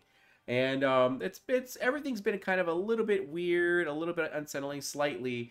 But for the most part, there's been no threat, no danger that can be perceived. And right now, all the other stands and all the other events and everything are coming to a close and sort of an end, as the staff and the patrons who are enjoying those things are gravitating towards the center of this like huge just like tarp that's shielding everyone from the sight and sound of the thunderstorm right outside, as there is a main stage with various lights that are hovering over it with a curtain blocking the actual stage, but there are a lot of benches and seating all around, and there's one particular ornate bronze bench that is dedicated for the actual Emerald Templars, who and they've been told, like, oh, come up this way, just take your seats, please, we have a very special like show for you tonight. And they have kind of like sidestepped that thing slightly, a little bit and everything, as the lights around are dimming and the focus is more and more on the main stage. So what would you guys like to do at this time, as the 2 staff members look eagerly to you guys from like a distance, like watching and waiting for you guys to take your seats? And there's is the plan for us to not actually go in, or do we want to go in? I want to go in, but I don't think we should sit where they want us to sit. It might be worthwhile to play along to make them think that we don't know as much as we know, and step in as soon as it seems like things are starting to get bad. That's true. I It's not a kind bad of, idea. yeah. If think you that present We me could with also something, split up if some of us want to be where we're supposed to be and others want to wait in the shadows. I'm gonna go wait with Mrs. Haversham. And I Fumi, do you kind The of want to skip Beyonce this? wink. Yeah, you're- I'm first of all very tempted to see if something dangerous happens to us if we sit in that section. But also, I could just sneak around a little bit and see what happens. I mean, But you can do the sneaking. I want to sit down. and you do see that the bench reserved for you guys is the only one with cushion, and lower lumbar support. So And inviting. Fen looks at it kind of longingly. Yeah, Their knees yeah. feel a little bit tight from kicking the shit out of that guy earlier. I don't want to sit down. Okay, so Fumi is gonna like stealth basically, Mhm. just and then Fen and Dawn are sitting in the Emerald Templar seats, and then Zora is sitting next to you, just like in the normal seats. Some rando. Okay. Yeah. That I've never seen before in my well, no, just kidding. Yeah, you know them. Yeah. Yeah. I'm like, oh, I made up Mrs. Haversham, but I guess She's Mrs. real. Yeah. Mrs. Haversham. It's so good to see you. Can I sit with you? She's like, yeah, of course. It's good to see you too. Oh my god, no one ever wants to sit next to me, as this whole bench is empty except for her. And she goes like, thank you, I appreciate that. I'm like, oh my god, I saw the funniest thing the other day as she begins to prattle on about like, And like my ear, one ear kind of perks up in her direction, but I like fully alert, like, Mm-hmm. like, oh, this is so interesting. And I hand her like a snack that I brought in with me, like in my basket. she It's takes like, it and yeah, and then immediately devours. Like, thank you Yes. so much. Oh my god. It's the stickiest taffy that she's ever had in her life. Yeah. So, you guys took your seats up front, and everyone's waiting. The staff are like very grateful that you're here and all that kind of stuff. And then, so Fumi, what would you like to do at this moment? I'm gonna shapeshift and turn into a fox. Okay.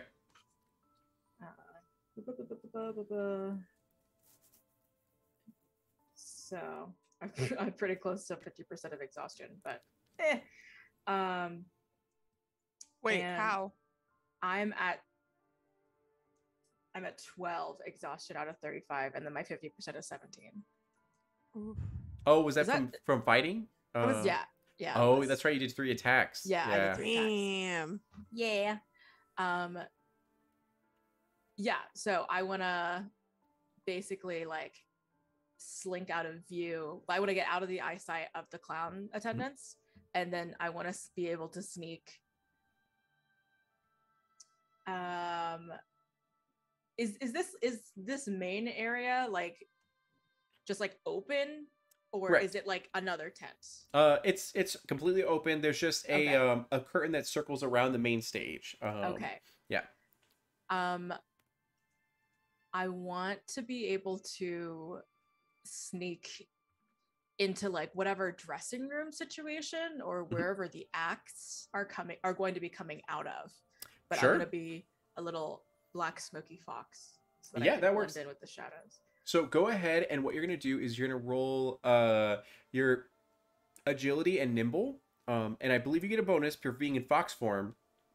Mm-hmm. Yeah, so you have advantage here for sure.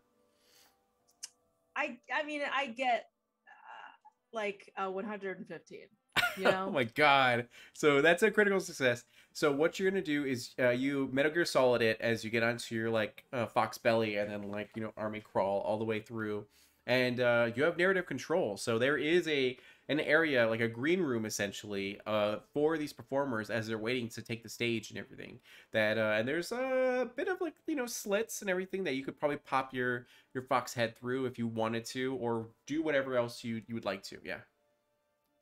I want to listen in on conversations specifically about like any concerns or complaints about the Countess, about the carnival, about like any weird shit that they are like actively admitting to because they're like just talking, organically to themselves. So I just want to hear if anything sus basically. Sure. So you put your like fox ears essentially to this like green room tent, and yeah, there you go. And then you end up beginning to hear different voices that are coming through as um one of which or two of which seem to be performers as they talk to one another, being like, oh my gosh, like the Emerald Templars are here. We didn't know that they were gonna like be here essentially. And that's kind of like there was a little bit of a wrench in the plans, and like, don't even worry about it, it's fine. Like, we've had Emerald Templars like be here and perform before. They've never like arrested us or gave us any flack. They probably know like this is how we make our money, is by rigging some games and making some things, a little bit more entertaining and all that kind of stuff. It's not like we're like summoning like devils or anything like that. And then one of them goes like, not yet, actually, as they kind of like laugh to one another.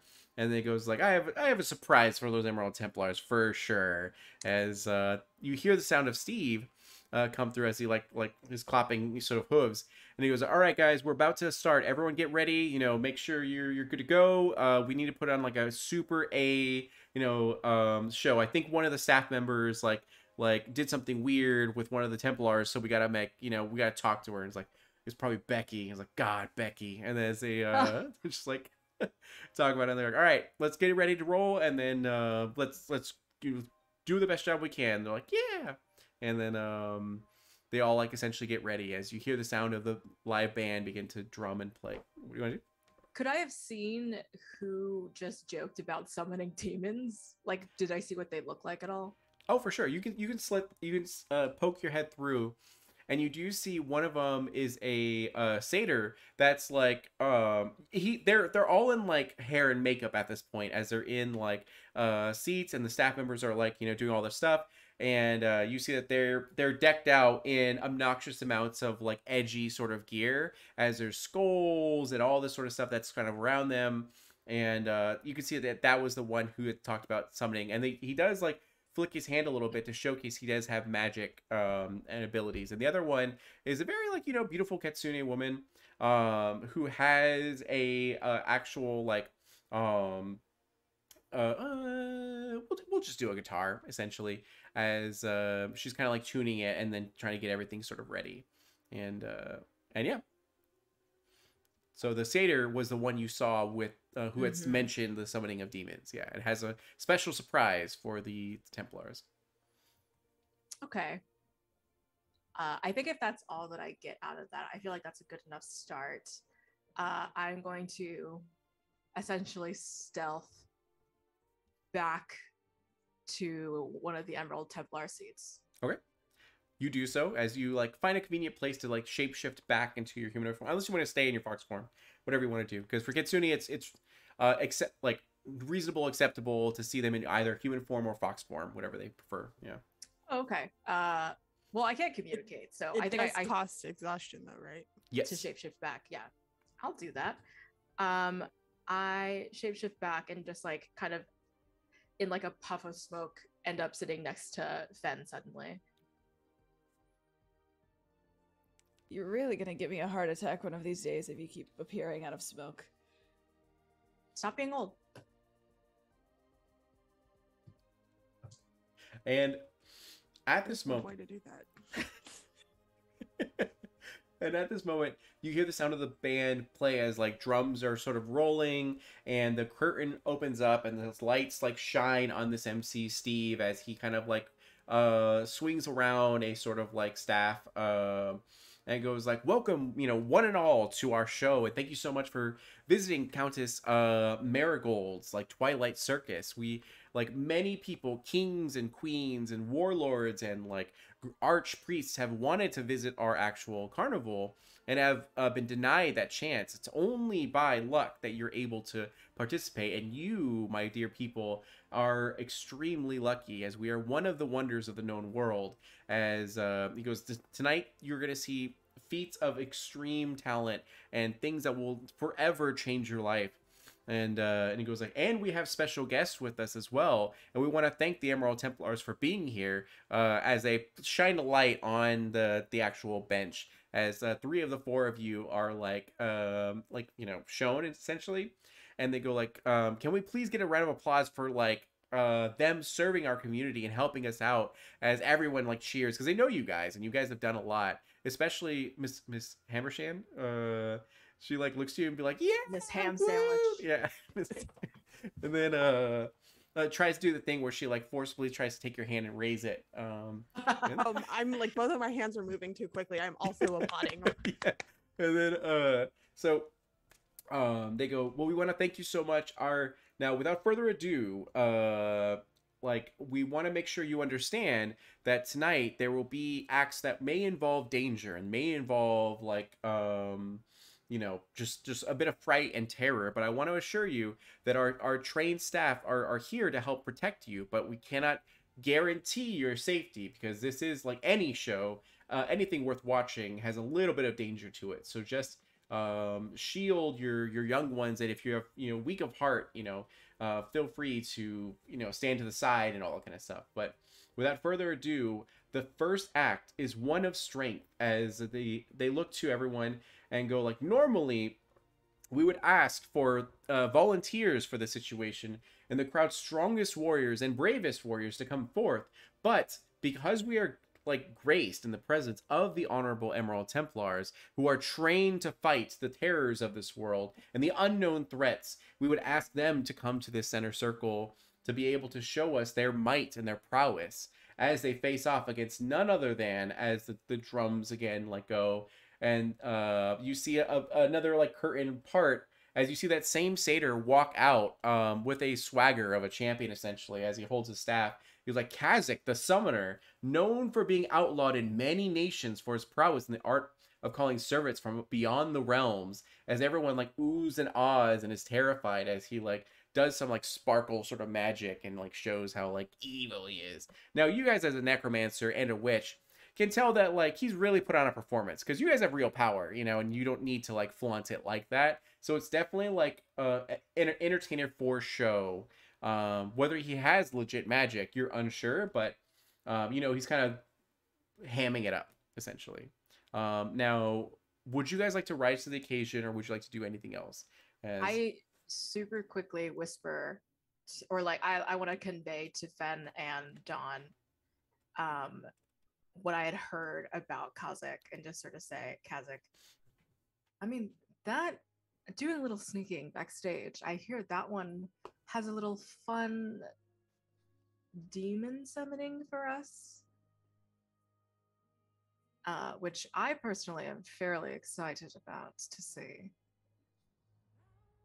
I'm sure you are. I think we can do it. I just don't feel. I mean, I'm a little upset that we're brought here to fight this thing off. I mean, this was to be our day off, you know. Right. Suppose a day off. We do have one task, and now we're being asked to provide entertainment. I mean, are we subcontractors now, or are we just, you know, or are we just freelancers for this carnival? And the crowds are roaring and being like, yeah, we want to see the fight. You guys got this. As they're all like cheering for you guys. I mean, this is a good opportunity for us to shake the carnival from the inside. Win. Another day, another bloodbath. No. You're not wrong, Fen. You are not wrong. I guess we're doing this then? Yes. Ben slowly gets up, very sad to be leaving the lumbar support and the cushion. They sat down for all of 35 seconds, and now they have to get back up again. Perfect. And then I'll just be like this. I'll just like, one moment. Yeah, right. Yeah. They're like, of course, they need time to prepare and train. And then I think we get Zora over so that Zora's like in the loop. Yeah, Zora, what would you like to do? Begrudgingly kind of head over. I'm just like, I can't believe they're making us do labor on our day off. And you see Kazakh be at the like sort of center with his staff that has various like bones on it and everything.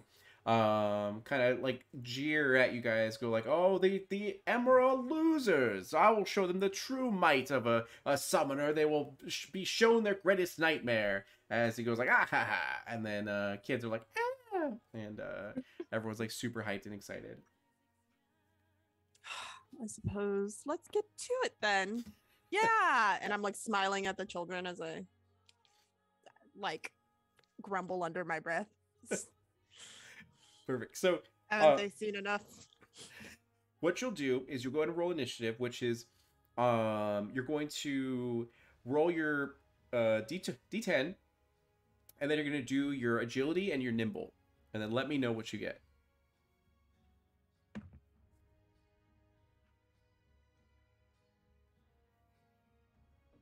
$72.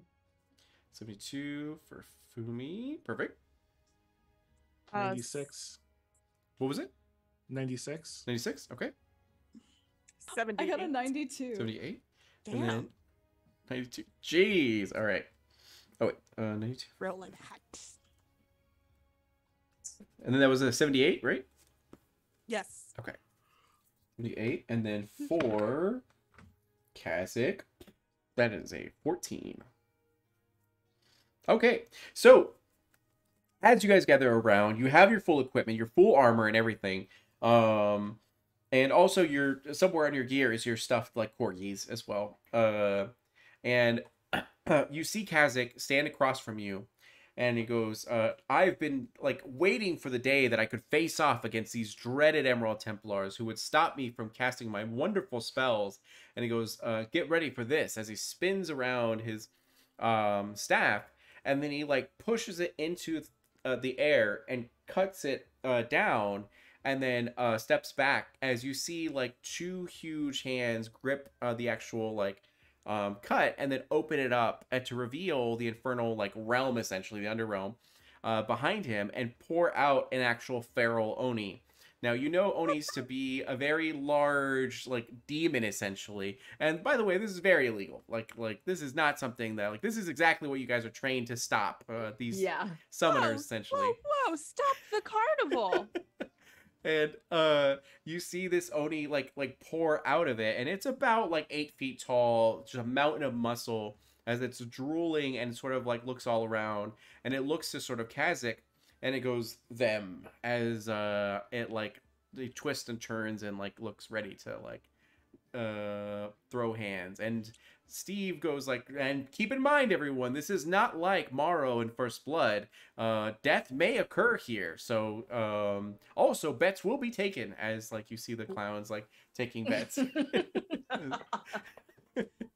This is highly irregular and highly illegal. I'm going to. When I'm done with this, Oni, you're next, Steve. I hate to say it, but I think old man Father Onion was right. As he's Not meanwhile about the burlesque show, but about this, yes. Yes. Father yes. Flaccid, if you will. Yep. And you see Cinnamon like throw in some like, you know, stuff for you guys, being like, I'm cheering for you. And yeah, so first one up is Don Francisco. How far is this, or are we from this summoned Oni? About 40 feet, I would say. It's a fairly large, like, combat arena sort of thing. And you do see, the clown like assistants are casting like magic essentially to create an arcane barrier, protecting the crowd from this combat, essentially. Yeah. And how far are we from the caster? 60 feet. All right. I'm going to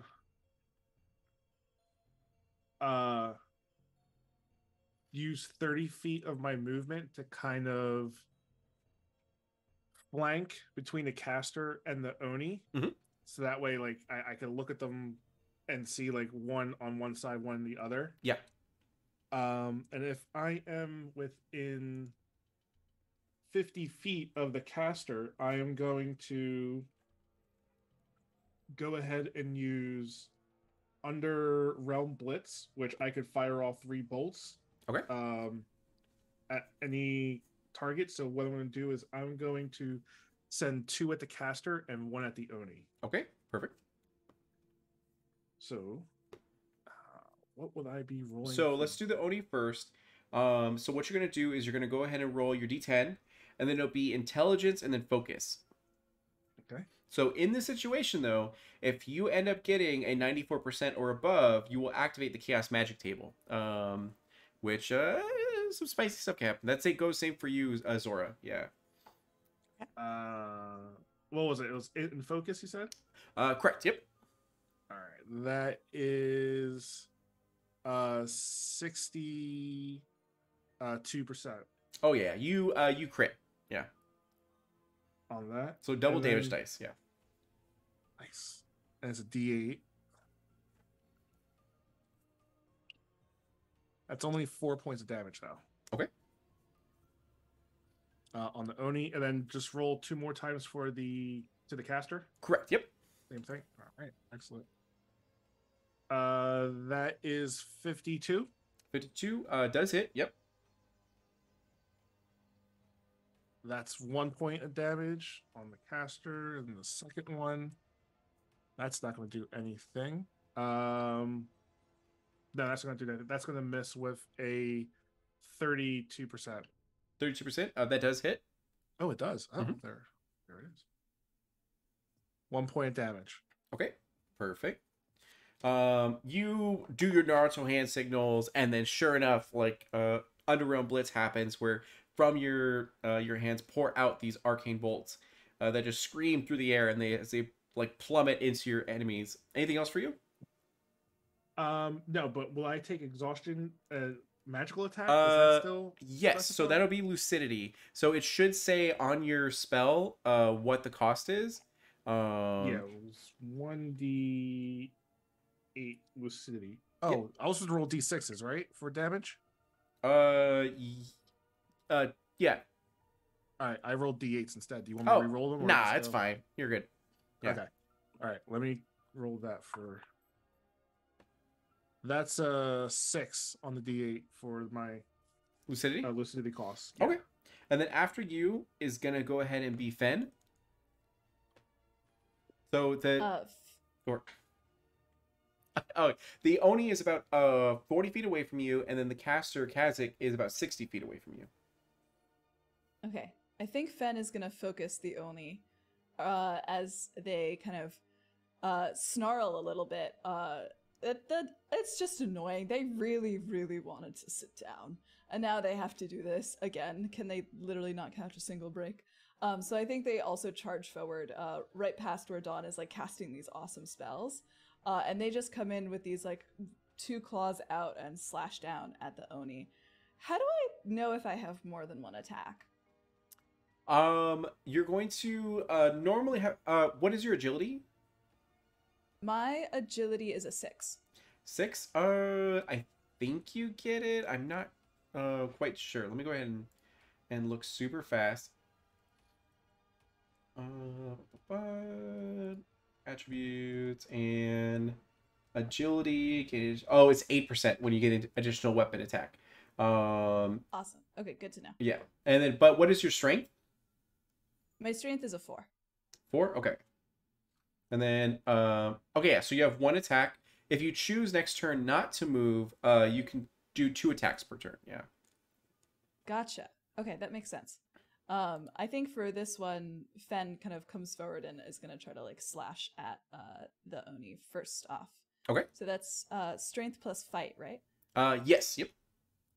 Could I also add my trade skill of either criminal or sellsword for being, I think, well, I think Fen is really old and they've fought a lot of things. Is there a potential that they've maybe fought an Oni before, like a feral Oni like this? Sure. We'll go ahead and give you for your sellsword. Yeah. Okay, that I wish I could do math fast. That is 42. 42. Okay. You do hit, and you did the Oni. Yes. Okay. Perfect. Yeah. So go ahead and do your damage. All right, that is 6 points of damage. 6 points. Okay. Perfect. And then anything else for you? Not this round. Okay. So after that, it's going to go over to Zora. Yes. So, oh, just making sure I'm not still muted. Ha. Oh, you're good. So, Zora is obviously also very pissed off by this. I just came here to have a good time. You guys are ruining it. And with that, her body starts to extend slightly, as well as the nails, up to like angry height, like, you know, when you see in cartoons where they just kind of like start to tower. And she kind of rises to her full height, and I'm going to enjoy this carnival without you here. And I'm going to cast Soulfire, which, for those watching at home, you harness your spiritual energy with such force that you're able to weaponize and fire it toward your foes.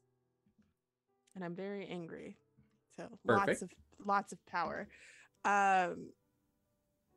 I roll. What do I roll for that? For this one, you're gonna do I believe it's either intelligence or will. I think whichever one's higher. And then focus. Yeah. Okay. We'll do. They're both the same. So 6 and focus. 64. 64. That is a critical success. Nice. Okay. So double damage. Correct. Yep. And which dice do I want to use? Nice. 12, 18. Okay. Non-mortal, right? Correct. Now mortal. Yeah. So 18. Okay. There we go. Perfect. Says you like cast a spell essentially, calling upon your witch powers. You usually deal with like malicious spirits, demons, devils, and like onis are in this category. As you're like, oh, I have this anti-oni spell, and then you shoot it forward, and Kazakh is like, oh, Sarah, as he like looks. My eyes are kind of like aflame. You're next. He's like, ah, and so anything else for you? Oh, muted. You said before we were 60 feet away.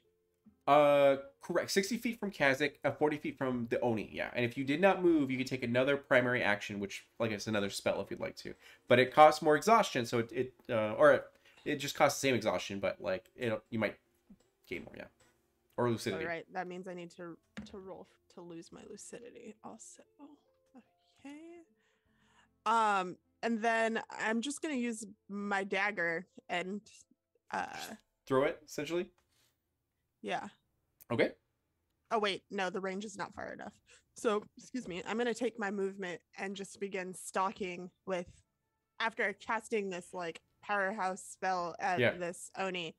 I'm not even looking at the Oni. I am just stalking with my eyes wide open and my basket kind of like slung over the shoulder. I'm so enraged towards Kazakh. Okay, perfect. Keep in mind that you all have access to vices. Vices can all not only be applied to your accuracy score, but they can also do different things to manipulate damage, healing, all that sort of stuff. Yeah, that way in the future, if you'd like to, if you don't mind taking on more stress, you can amplify certain things. So after you, it's going to go ahead and go to Fumi, because the Oni rolled a 14. So Fumi, what would you like to do? LOL, scrub. I'm a little tired. So I'm gonna rest for my primary. Okay. So that I can negate for exhaustion. And then I am going to activate Hysteria, my technique for my secondary. Despite the fact that I am technically just like not entering into like any sort of defensive pose, but like I'm entering into sort of this like more feral sort of appearance. My eyes turn red, and now I gain a bunch of fun stuff for the next 3 turns. Oh, great. Okay. I remember these like names of these spells. I'm like, I remember that was like kind of scary, but I don't quite remember the details. And then you say it, and it's like, oh right. Okay, perfect. A fun surprise that. for you now. I know, right? Exactly. So after you guys, because is there anything else for you? How far away am I? 40 feet from the Oni, 60 feet from Kazakh. If you did not move, you get another primary action. So even though it's like kind of weird, you can choose to rest again for your primary action or do an attack if you'd like to. Yeah. Or whatever other what things. was I gonna ask? What the range for daggers is 30 feet. Mhm.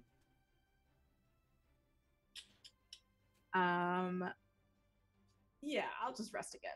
Sure, that's fine. Okay. So after that, it's the Oni, and the Oni like roars at like with this infernal sort of like throat and like speaks in a certain like language you don't quite understand at all. As it rushes towards Don Francisco. Actually, Ben, you're in front of it, right? Okay, yeah, it'll go to you then. As it takes one of its large hands and then attempts to strike you. That'll be 60% against your defense value. My defense value is a 10, I think.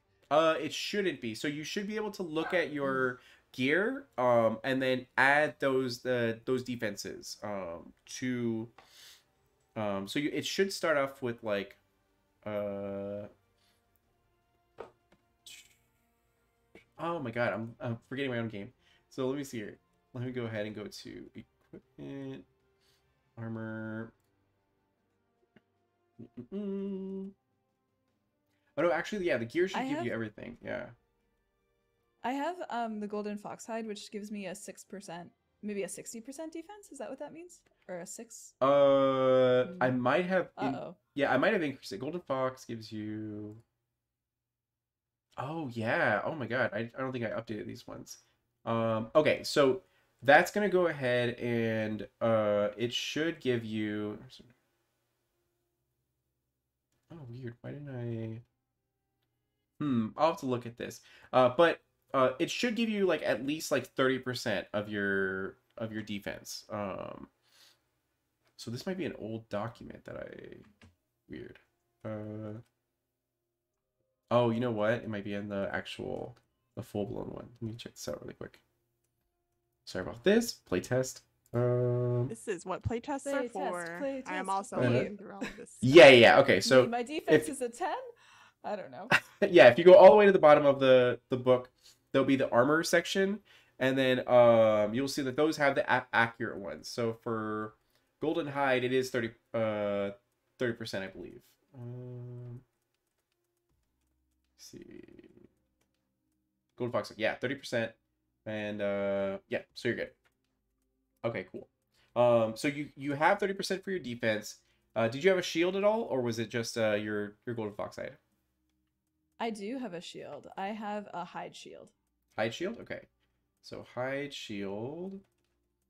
I think that one's accurate. What was the defense bonus for your hide shield? Looks like I thought it was 4? Yeah, so 34% is what you have. Okay.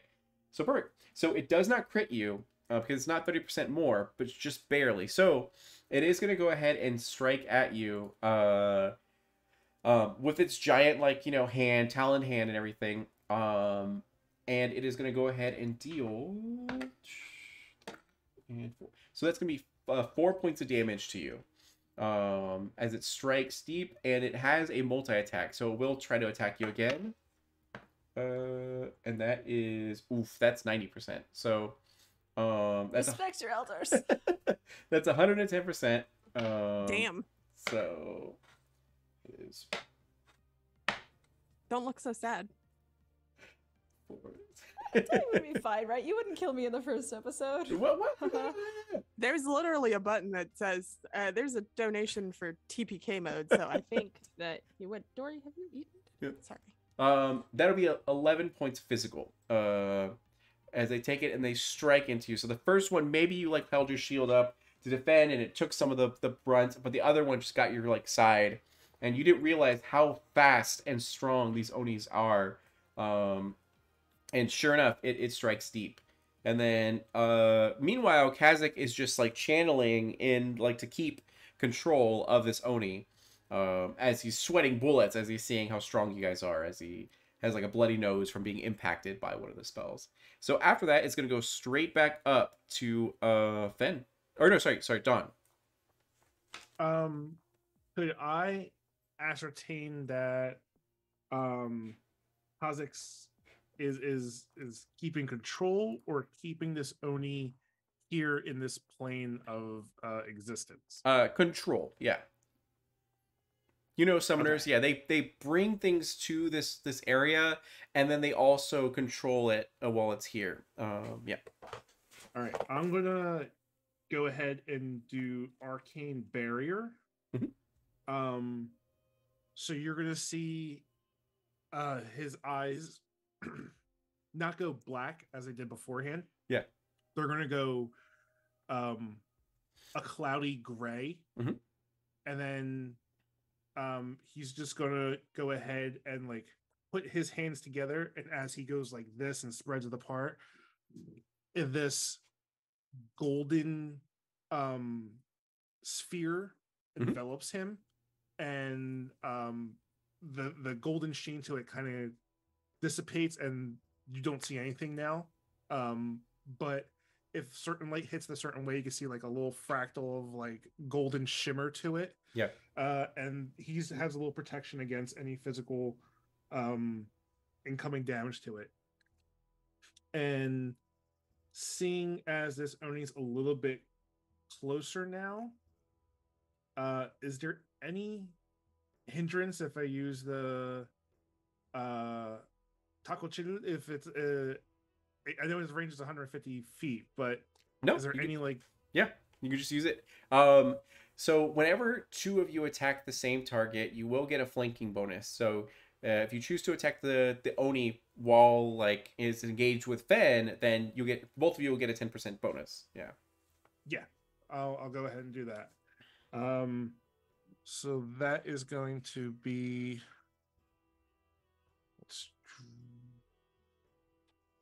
agility and Fight. which I have nothing in. Perfect. 44? 44, it does hit. Yep. Okay. I do not know what the damage is on this. I believe it should be a D6 because all weapons are D6. It matters their the craftsmanship of the weapon and then your like skill with it. Yeah. All right, let me see. That's 6 points of damage Okay. Perfect. there, and down to 4 of those.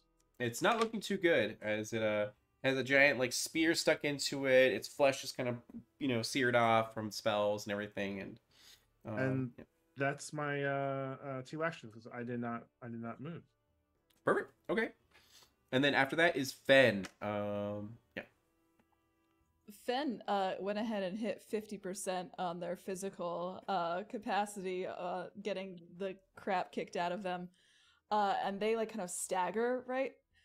I think I'm too old for this. And they kind of rear back up, and I'd like to tap into my Wrath Vice. Sure. If I can. So there's a couple things you can do. One, you get the 10% bonus from you guys flanking this creature. So there's already that. 2, because you're at 50% for your physical, you get a 4% bonus to your fight, but you have half movement speed, essentially. And so if you feel like that's enough of an accuracy bonus, you can choose to use your Wrath for damage rather than for accuracy. But if you want to make sure you hit, then you can use it for accuracy, whatever you want to do. I think I'd love to use it for damage, Okay. and I'll just go at it, I think, with my fangs instead this time, like kind of leap up onto it. Mhm. So I will roll for that. So strength and fight, and then you get that 14% bonus, essentially. Yeah. Okay. That is going to be... I do math so slow. I'm so sorry. No, you're fine. That's You're like good. At least 104. Cool. Okay, so you activate the Valor table. Ooh. So let me go over to it. There we go. Perfect. Welcome to the Valor table. So Hello, go Valor ahead table. and roll your damage, double damage dice.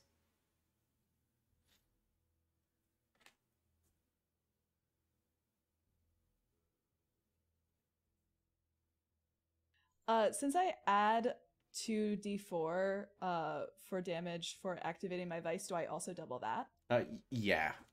Whatever it is, double Oh it boy. all. Yeah. Okay.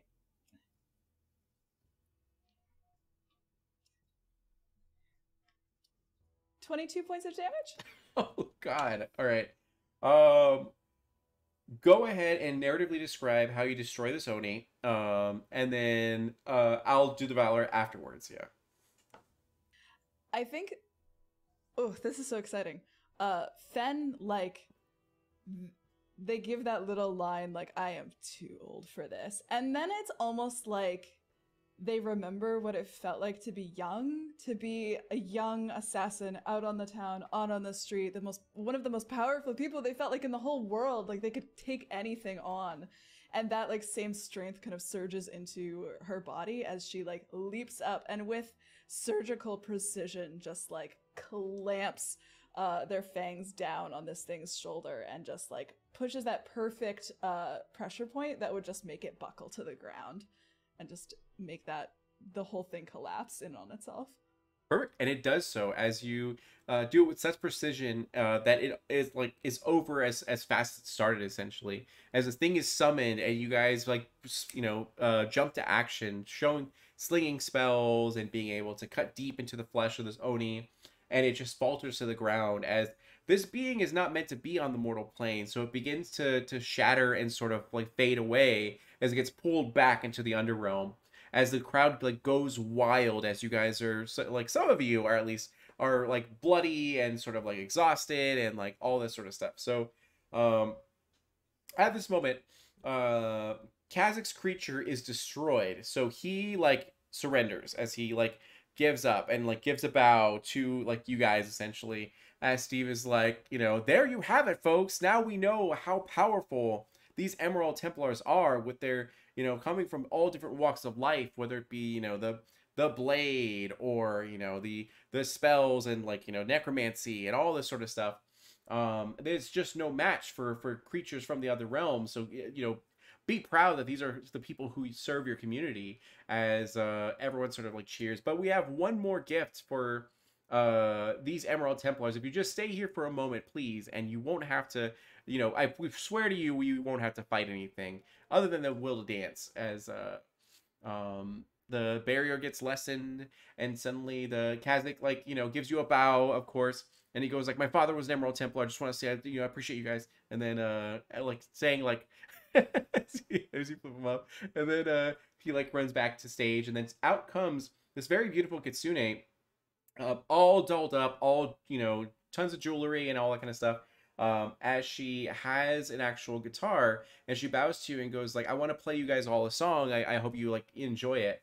And she begins to I would love to like close my ears. Yeah, I think Zora and I are both like, I think territorial over other Kitsune. So we're just like, it's up to you. If you'd like to, you can deny this if you want to. So she begins to play and sing a very sweet melody in a language you don't quite understand. But no one can deny that there's a fusion of magic and music here as it begins to emanate from her. And you can see actual physical wave wash over the actual crowd. As you can see, now who denies it? Who lets it happen? If you want to, you can do a delayed acceptance or denial, depending on what happens, essentially. It's up to you. So to deny. Delayed. I would love to delay. Okay, perfect. So now delay meaning that you don't accept it at first, or do you let it happen but you shut it off midway through? Which delay would you like? You know what? It's more fun. Let's go for it. I'm You're all gonna in. go for it? Okay. You're in it. That works. And Fumi, you're denying? Okay, perfect. So you close your ears, and that's fine. You can hear slightly some of it, but it's not really that much. You don't make out the lyrics, you don't make out the melody really too much. But you see everyone get engrossed and enthralled by this sort of music as it washes sort of over them. And the MC says like, you know, oh, this is Sierra, one of our greatest like musicians. She is something that is new to this sort of world, that fuses, you know, magic and music in one.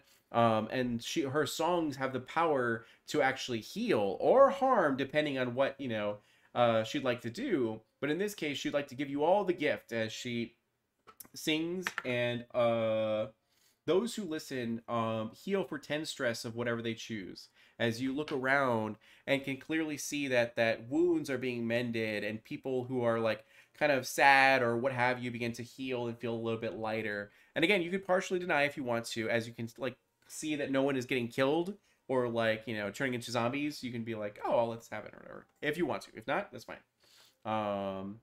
And this occurs essentially for the sake of time. I'll get through this as she then ends her song, and everyone like she bows to everyone, and especially to you guys, as you guys are like front and center, as the wounds you cured during that last fight are like for the most part healed. As she gives a bow and then goes like, buy my record, it's what you're saying, and then she ends up heading back to the actual backstage, and they go like, now we would like to have you guys, you know, gather together and put your hands together for our final act of this evening. And she goes, really quick, for the song, did it actually heal? It did, yep. So 10 10 stress of whatever you choose. So anxiety, physical, exhaustion, yeah. So thank you. Of course, yeah. And Boomy is so mad. you can choose to partially allow it if you want to. No. Zora starts dancing a little bit. It's like, yeah, it's for anyone who's wondering, it's ska. That's what it is. It's I'm gonna put on my pork pie hat. There you go. Perfect. So the MC now begins again as he goes like, now we all know the witches, especially Zora here, the great and wonderful White Witch. And we know that each color represents a different realm that they protect for us mortals. Blue is to maintain time and make sure those pesky chronomancers don't, you know, change anything. Green is for nature, making sure necromancers don't warp, you know, life beyond its means. White is for the infernal and the spirits and everything, to make sure they don't bleed over to our realm. And black is to protect the cosmos, us from the cosmos and all the things that dwell into it, that try to like meld or warp the minds of us. But there was another faction that was lost to history, and they were called the Pink Witches, as everyone oohs and ahs and all that kind of stuff. And he goes, this faction was dedicated to maintaining the dream realm, protecting mortals from terrible nightmares or the most wonderful of dreams, to the point where they didn't even want reality anymore. But they faced overwhelming visions and fought bravely to defend the mortal realm from these arch terrors. All but one, however, perished because of this like excruciating job that they had to endure. And this lone pink witch now uses her abilities to inspire and entertain. And this witch is the one who is the owner and founder of this actual Twilight Circus that appears at random to help guide others to their greatest desires and to make sure that they have a wonderful experience. And that is the Countess Marigold, as they all kind of like, you know, ooh and ah as the curtains part, and you see this like, you know, this very large Oni, this pink Oni, who comes out, and she is in like regalia that's like almost otherworldly, that like sort of looks Met Gala-ish. And she comes out and everyone's like, ooh, wow. And even her just walking, you see that like fragments of the dream realm begin to pour forth as you see dreams from various people, including your guys's, like some of your guys's dreams, like greatest dreams, kind of appear in this sort of shimmering that like appears around her. And she kind of like gives you all a nod and goes, I want to thank you for being here and participating in my Twilight Circus. All I wish to do is help you live in your greatest desires and see your dreams fulfilled. And I will now give you this last gift before our circus moves on to someone, you know, to another group of people. So please bear with me for just a few moments as she begins to cast her magic, and it's powerful magic. All of you can feel this powerful magic, especially the necromancer and witch. as it begins to wash over you guys, and one by one, the world around you melts, and everyone else melts away, and it shows your greatest like dream essentially. So one by one, really quick, could you guys describe what that is? We're gonna start off with Don Francisco. What is Don Francisco's greatest desire? I think it's going to be the day in which he passed, that soul he was trying to bind. I think he wishes that he could place the soul back in which he got it from, to leave it undisturbed, to give it a peaceful rest, and to not tamper with it. I think that's going to be what he desires the most. And you sort of see this fulfilled in your sort of vision and everything, and see it like sort of come to life, and it feels, you're magi, so you're used to especially the school of illusions, and you know how to like kind of break through it and understand what's real and what's not. But this is so vivid that everything feels real, it smells real, it sounds real, and everything, that it's very eerie and all that. And then going over to Zora, what is Zora's greatest dream, greatest desire, greatest want? I think what Zora sees is herself surrounded by her own family members, and they're just sharing a communal meal. And there is no door to the dwelling, and like friends come and go as they please, and it's just like it's a very long sequence of like receiving guests and spending time with them, and then sending them off and say, oh, goodbye, thank you, and I know everyone's entire family as they come in, and it's just a very peaceful, like nothing bad is happening. And there's nowhere that she needs to be, there's nowhere anyone else needs to leave to go to, and you were there, and you were there, and you were there. Mm-hmm. Perfect. And it's again so vivid that you can taste the food, you can like smell the perfume, and you can like feel the warmth from the bodies as you hug them and everything. And then wet mushroom, moist mushroom flatbread, there we go. And then yes, exactly, there you go. So after you, it goes Fumi. What is Fumi dream and want and desire? I'm getting DP'd by Satan and Cthulhu. Again, I say, is this our character? But it's happening. It's like you feel it, and it's like explosions of ecstasy and all that kind of stuff. And hellfire, of course. And hellfire, exactly, yeah. And it's your wildest imagination come to life, essentially. And then Fen.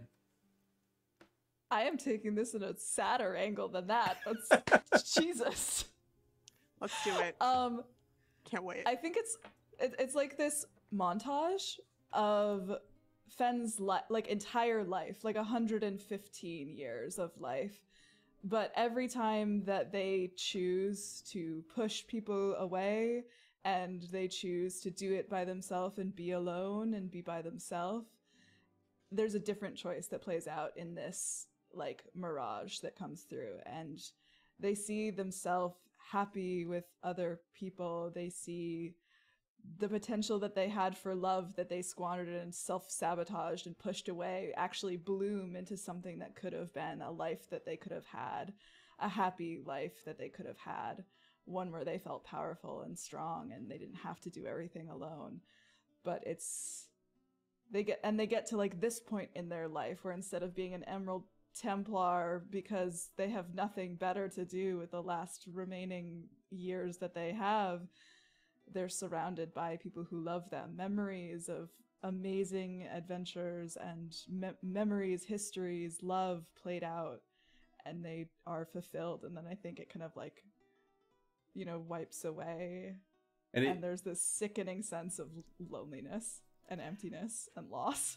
You definitely, you definitely see that there are even beings that could have been, whether it be family members or children or whatever. As you can see that they have such vivid details that you can tell it's like what could have been, descendants that could have been, and all that kind of stuff. And sure enough, after those things play out, you all return to the sort of carnival as you see everyone else in sort of ecstasy, and like they're in all of their eyes, it's essentially like pink, their pupils turn pink, and then they begin to like alleviate and return. So you're all gonna take about 4 lucidity stress. As you can tell that your mind was just like infiltrated and your senses were all warped, essentially. And as this sort of ends, everyone just sort of claps and gets out above, on their feet, and then just like cries as they like watch their truest desire play out, and they experienced it, no matter how long it took. So even if it was moments, here it was an eternity sometimes, like, living a whole different life within those few seconds. And yeah, with that, she gives a bow and she goes, I hope you all lived a wonderful experience and get to see your desires fulfilled for the rest of your days. As she gives a very deep bow and she turns and the curtain like closes essentially. And the lights, come on. And Steve goes, we thank you so much for partaking in the Twilight Circus. We're going to ask that you please, gather your trash, put them in the trash bins. Thank the staff attendees, and then please find the exit, at your earliest convenience. And as everyone is such beside themselves with wonder and amazement. And yeah, so what would you guys like to do as you are watching this crowd get their stuff and begin to leave and exit out? I think I want to talk to her. And, maybe talk about some of the violations that she has going on in this carnival. I say as I look over at, I'm sure there are issue no them remains. a ticket. Yeah. Yeah, and I'm just like, this can't stand. They can't just go around doing this to people. And I want to know what's up with this corgi. And there's one in my basket, kind of like slung back. Like, it licks you with the felt tongue. Yeah, don't you want to be free? We need to go find out what she's doing. And Steve is on my shit list. Yeah, don't like Steve.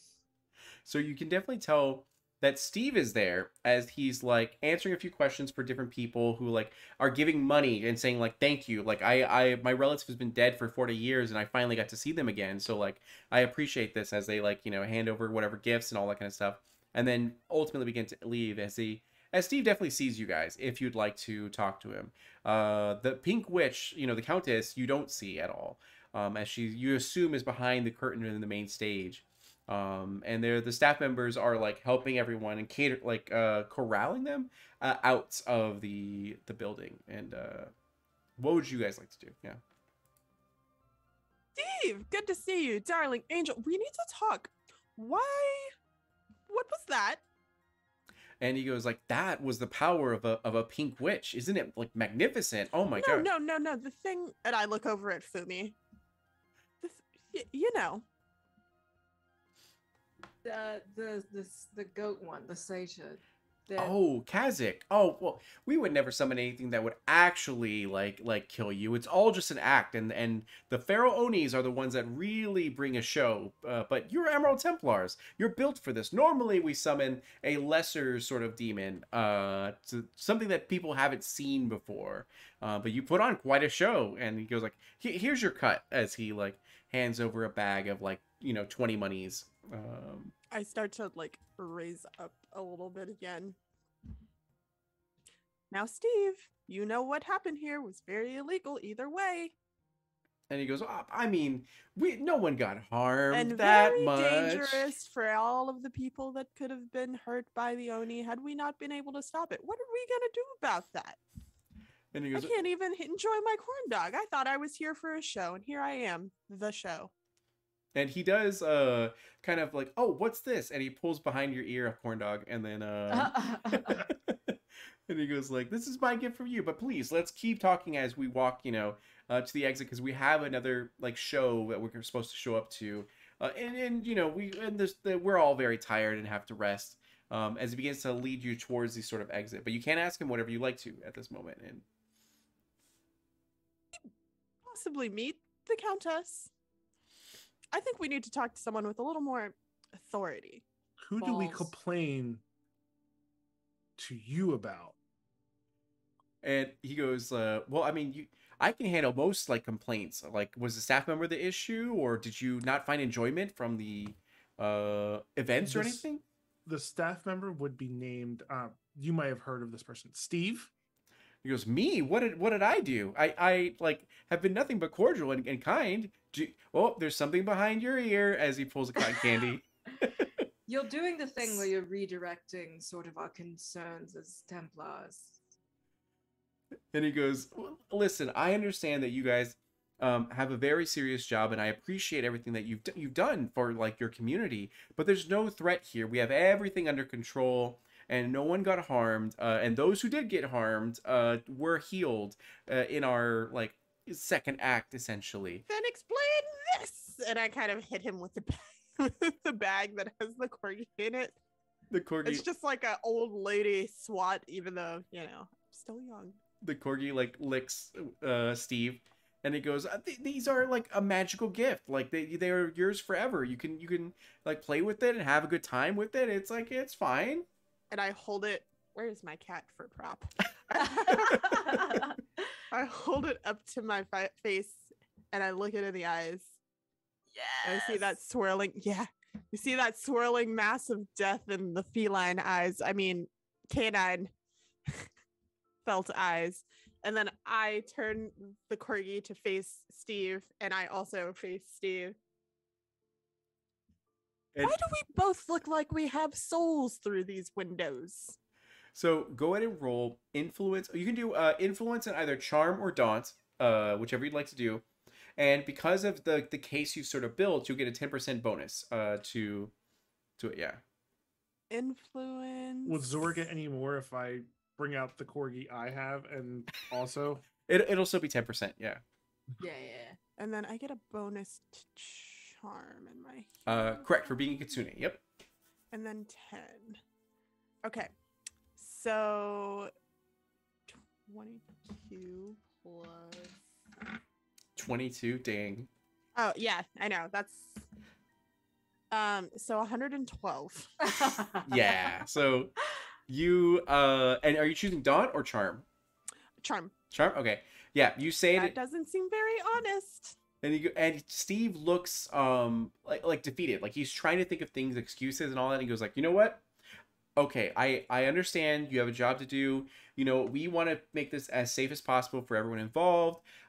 Give us like a couple hours, and we will have a meeting with you and the Countess, and me if you'd like me to.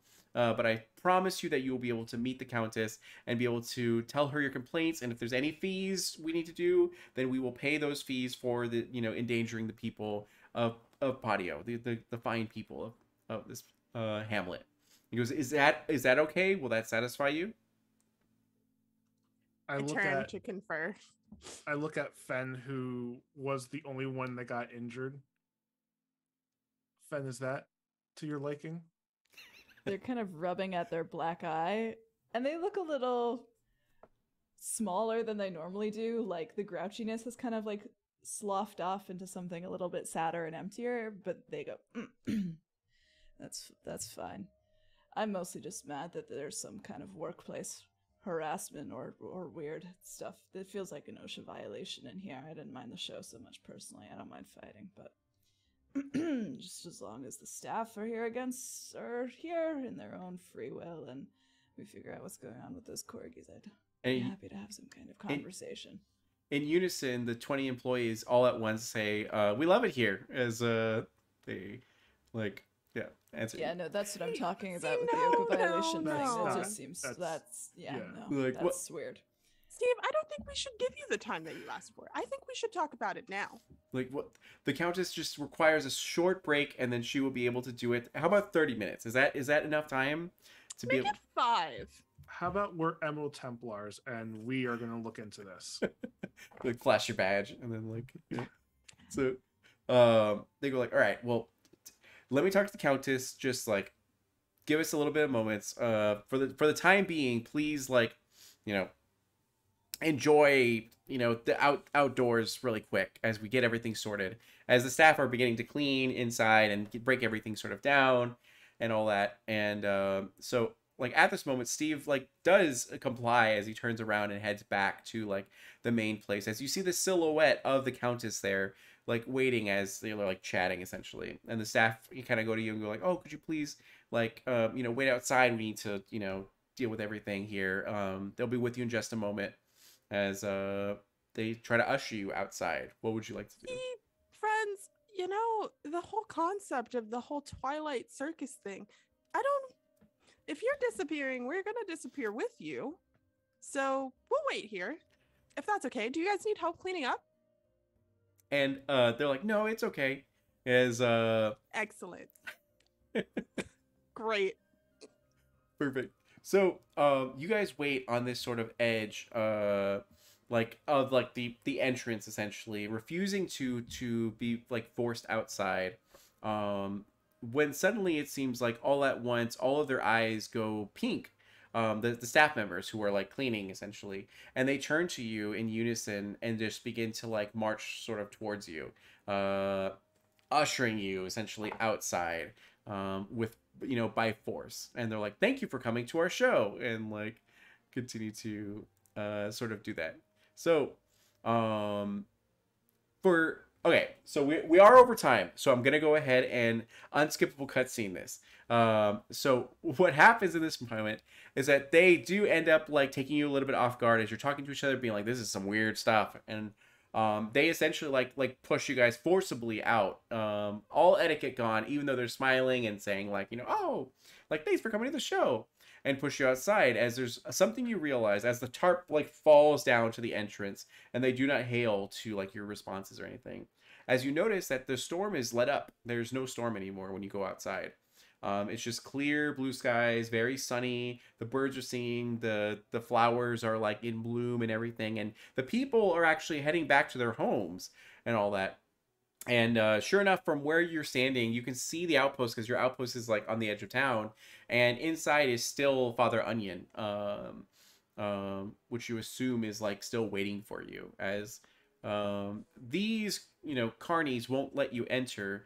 So you find it might be a good idea to just simply talk to Father Onion in the meantime, while you wait or anything like that. And what would you guys like to do? Can we tell how much time has passed? It looks not like nothing. It's oh, sorry. From the time you enter to the time you exit, it's probably been like a few hours. You started this at like maybe 9 a.m. So maybe it's around like 1 p.m. or so. Yeah.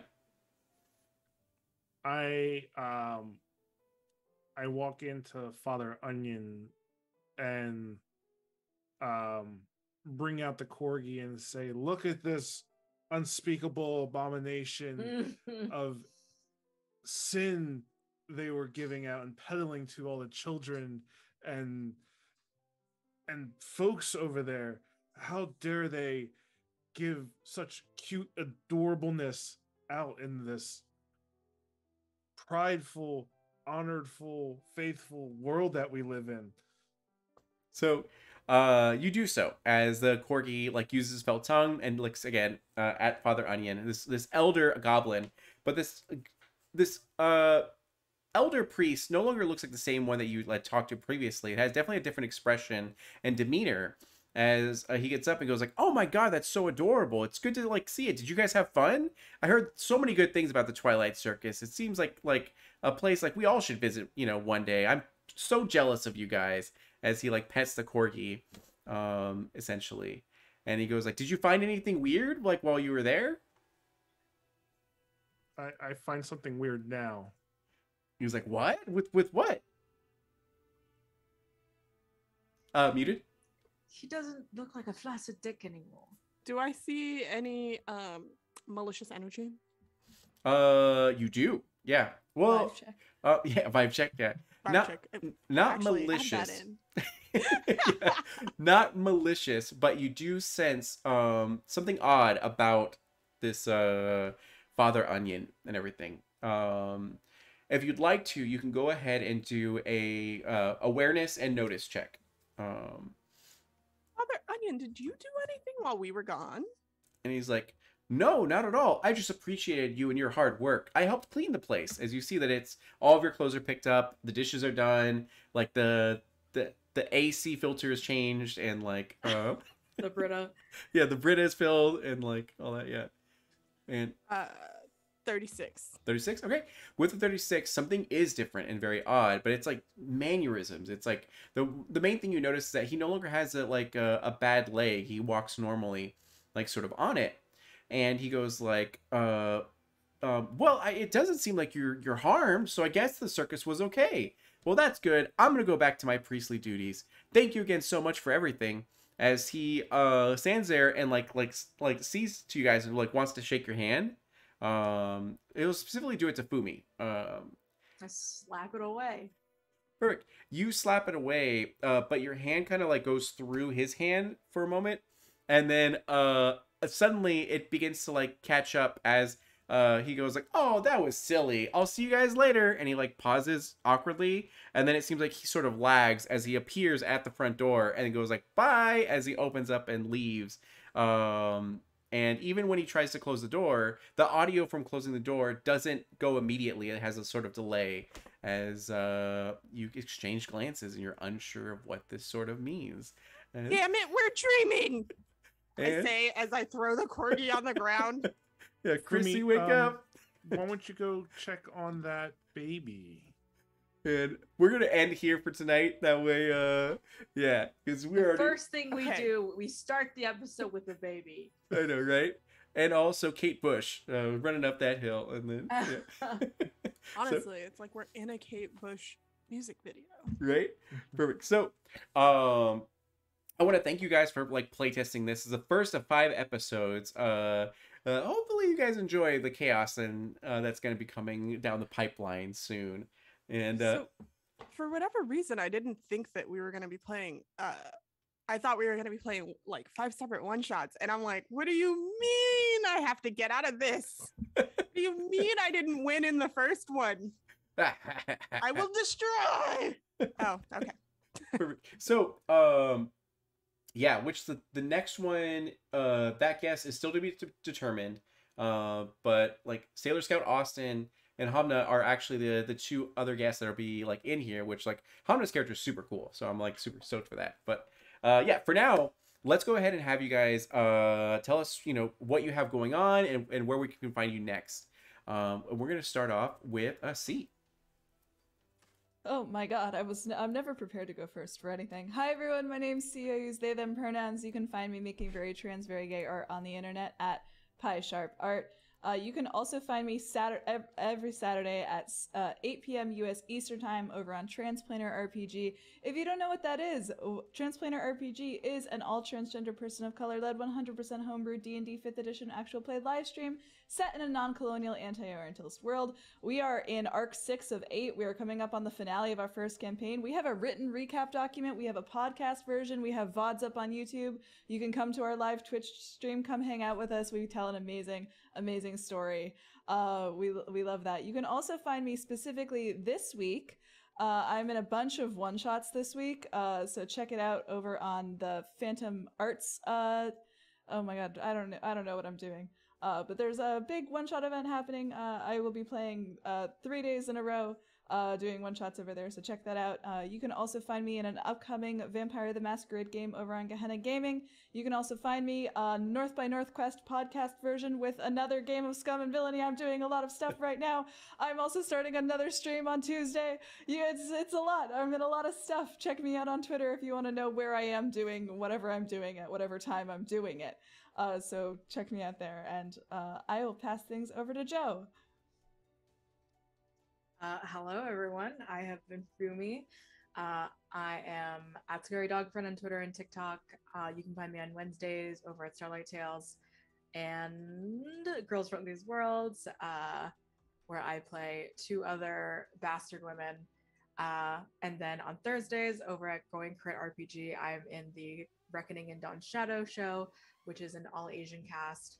I play Team Dad. So if you want like just all sorts of wigs and incredible bastard characters. That's my whole thing. I have a podcast with my friend Cleric34 called Monster Fuckers Anonymous. It's self-explanatory. We have lots of great TTRPG guests if you want to go ahead and see what we have in store for that. And that's me. Perfect. And then Blips. Hello, I am Janine, also known as Blips and Shits on the internet. Please follow me on Twitter for all of the information that I will undoubtedly forget. And yeah, you can find me on Sundays that I'm not here over at Total Party Chill. I'm playing a very long, very beloved homebrew campaign in which we play teenagers just trying to save the world from itself, because the children are the future, obviously. On Tuesdays, starting this Tuesday, very exciting, you can find me over at 12-Sided Stories. We will be playing, here it is, They Came From Beyond is the name of the game. Zombies, vampires, 70s, mystery, murder, intrigue. Yeah. Very excited to play that. You can also, if you check out 12-Sided Stories page, you can find some of my old VODs from playing, what's that stuff called? My old VODs. And if you follow them wherever you get your podcasts, you can hear my lovely voice playing Bluebeard's Bride. And then starting next Saturday, very excited to start a new Arthurian Legend D&D campaign over with, the Lady Maze channel and their new production company, Lore Everlasting. Very excited, very busy. Yeah, follow me on Twitter. We'd love to see it. And then Lonzo. Hey everyone, Lonzo Gonzo here. I was playing Don Francisco, Necromancer Magi. You can find me on Twitter at Lonzo Gonzo. You can find me on Twitch at Lonzo Gonzo_, where I stream variety type of games and content. I might just stream one day a week because I'm a dad of 2 kids and I get to be kind of tired. That kind of comes with the whole thing. But you can also find me Saturday nights over at Rolling These 20s, my sister station, where we are a group of BIPOC tabletop players. We do Vampire the Masquerade, Philly by Night. I play Oscar Leon Ponce, a Ravnos hacker kindred who has more than one Oscar Thai in satay his sauce, mind. crispy carrot noodles, and all natural chicken. We Try are it today on at our Jimmy 5th John's and from- final season of that, so I'm really excited to see how this plays out. Perfect. And once again, my name is D'Angelo Murillo. Thank you so much for stopping by. We really appreciate you checking out this first episode of 5. See if the gang can survive in their second encounter and see if they can escape this whatever's going on here. And yeah, so we'll see you guys later. Thank you so much for being here, and we're gonna raid over at Total Party Chill, and we'll see you guys later. Yeah. Ooh, hey, Fumi. Yes. My partner, I mean, this is way down in the future, but my partner is working on a campaign that's going to combine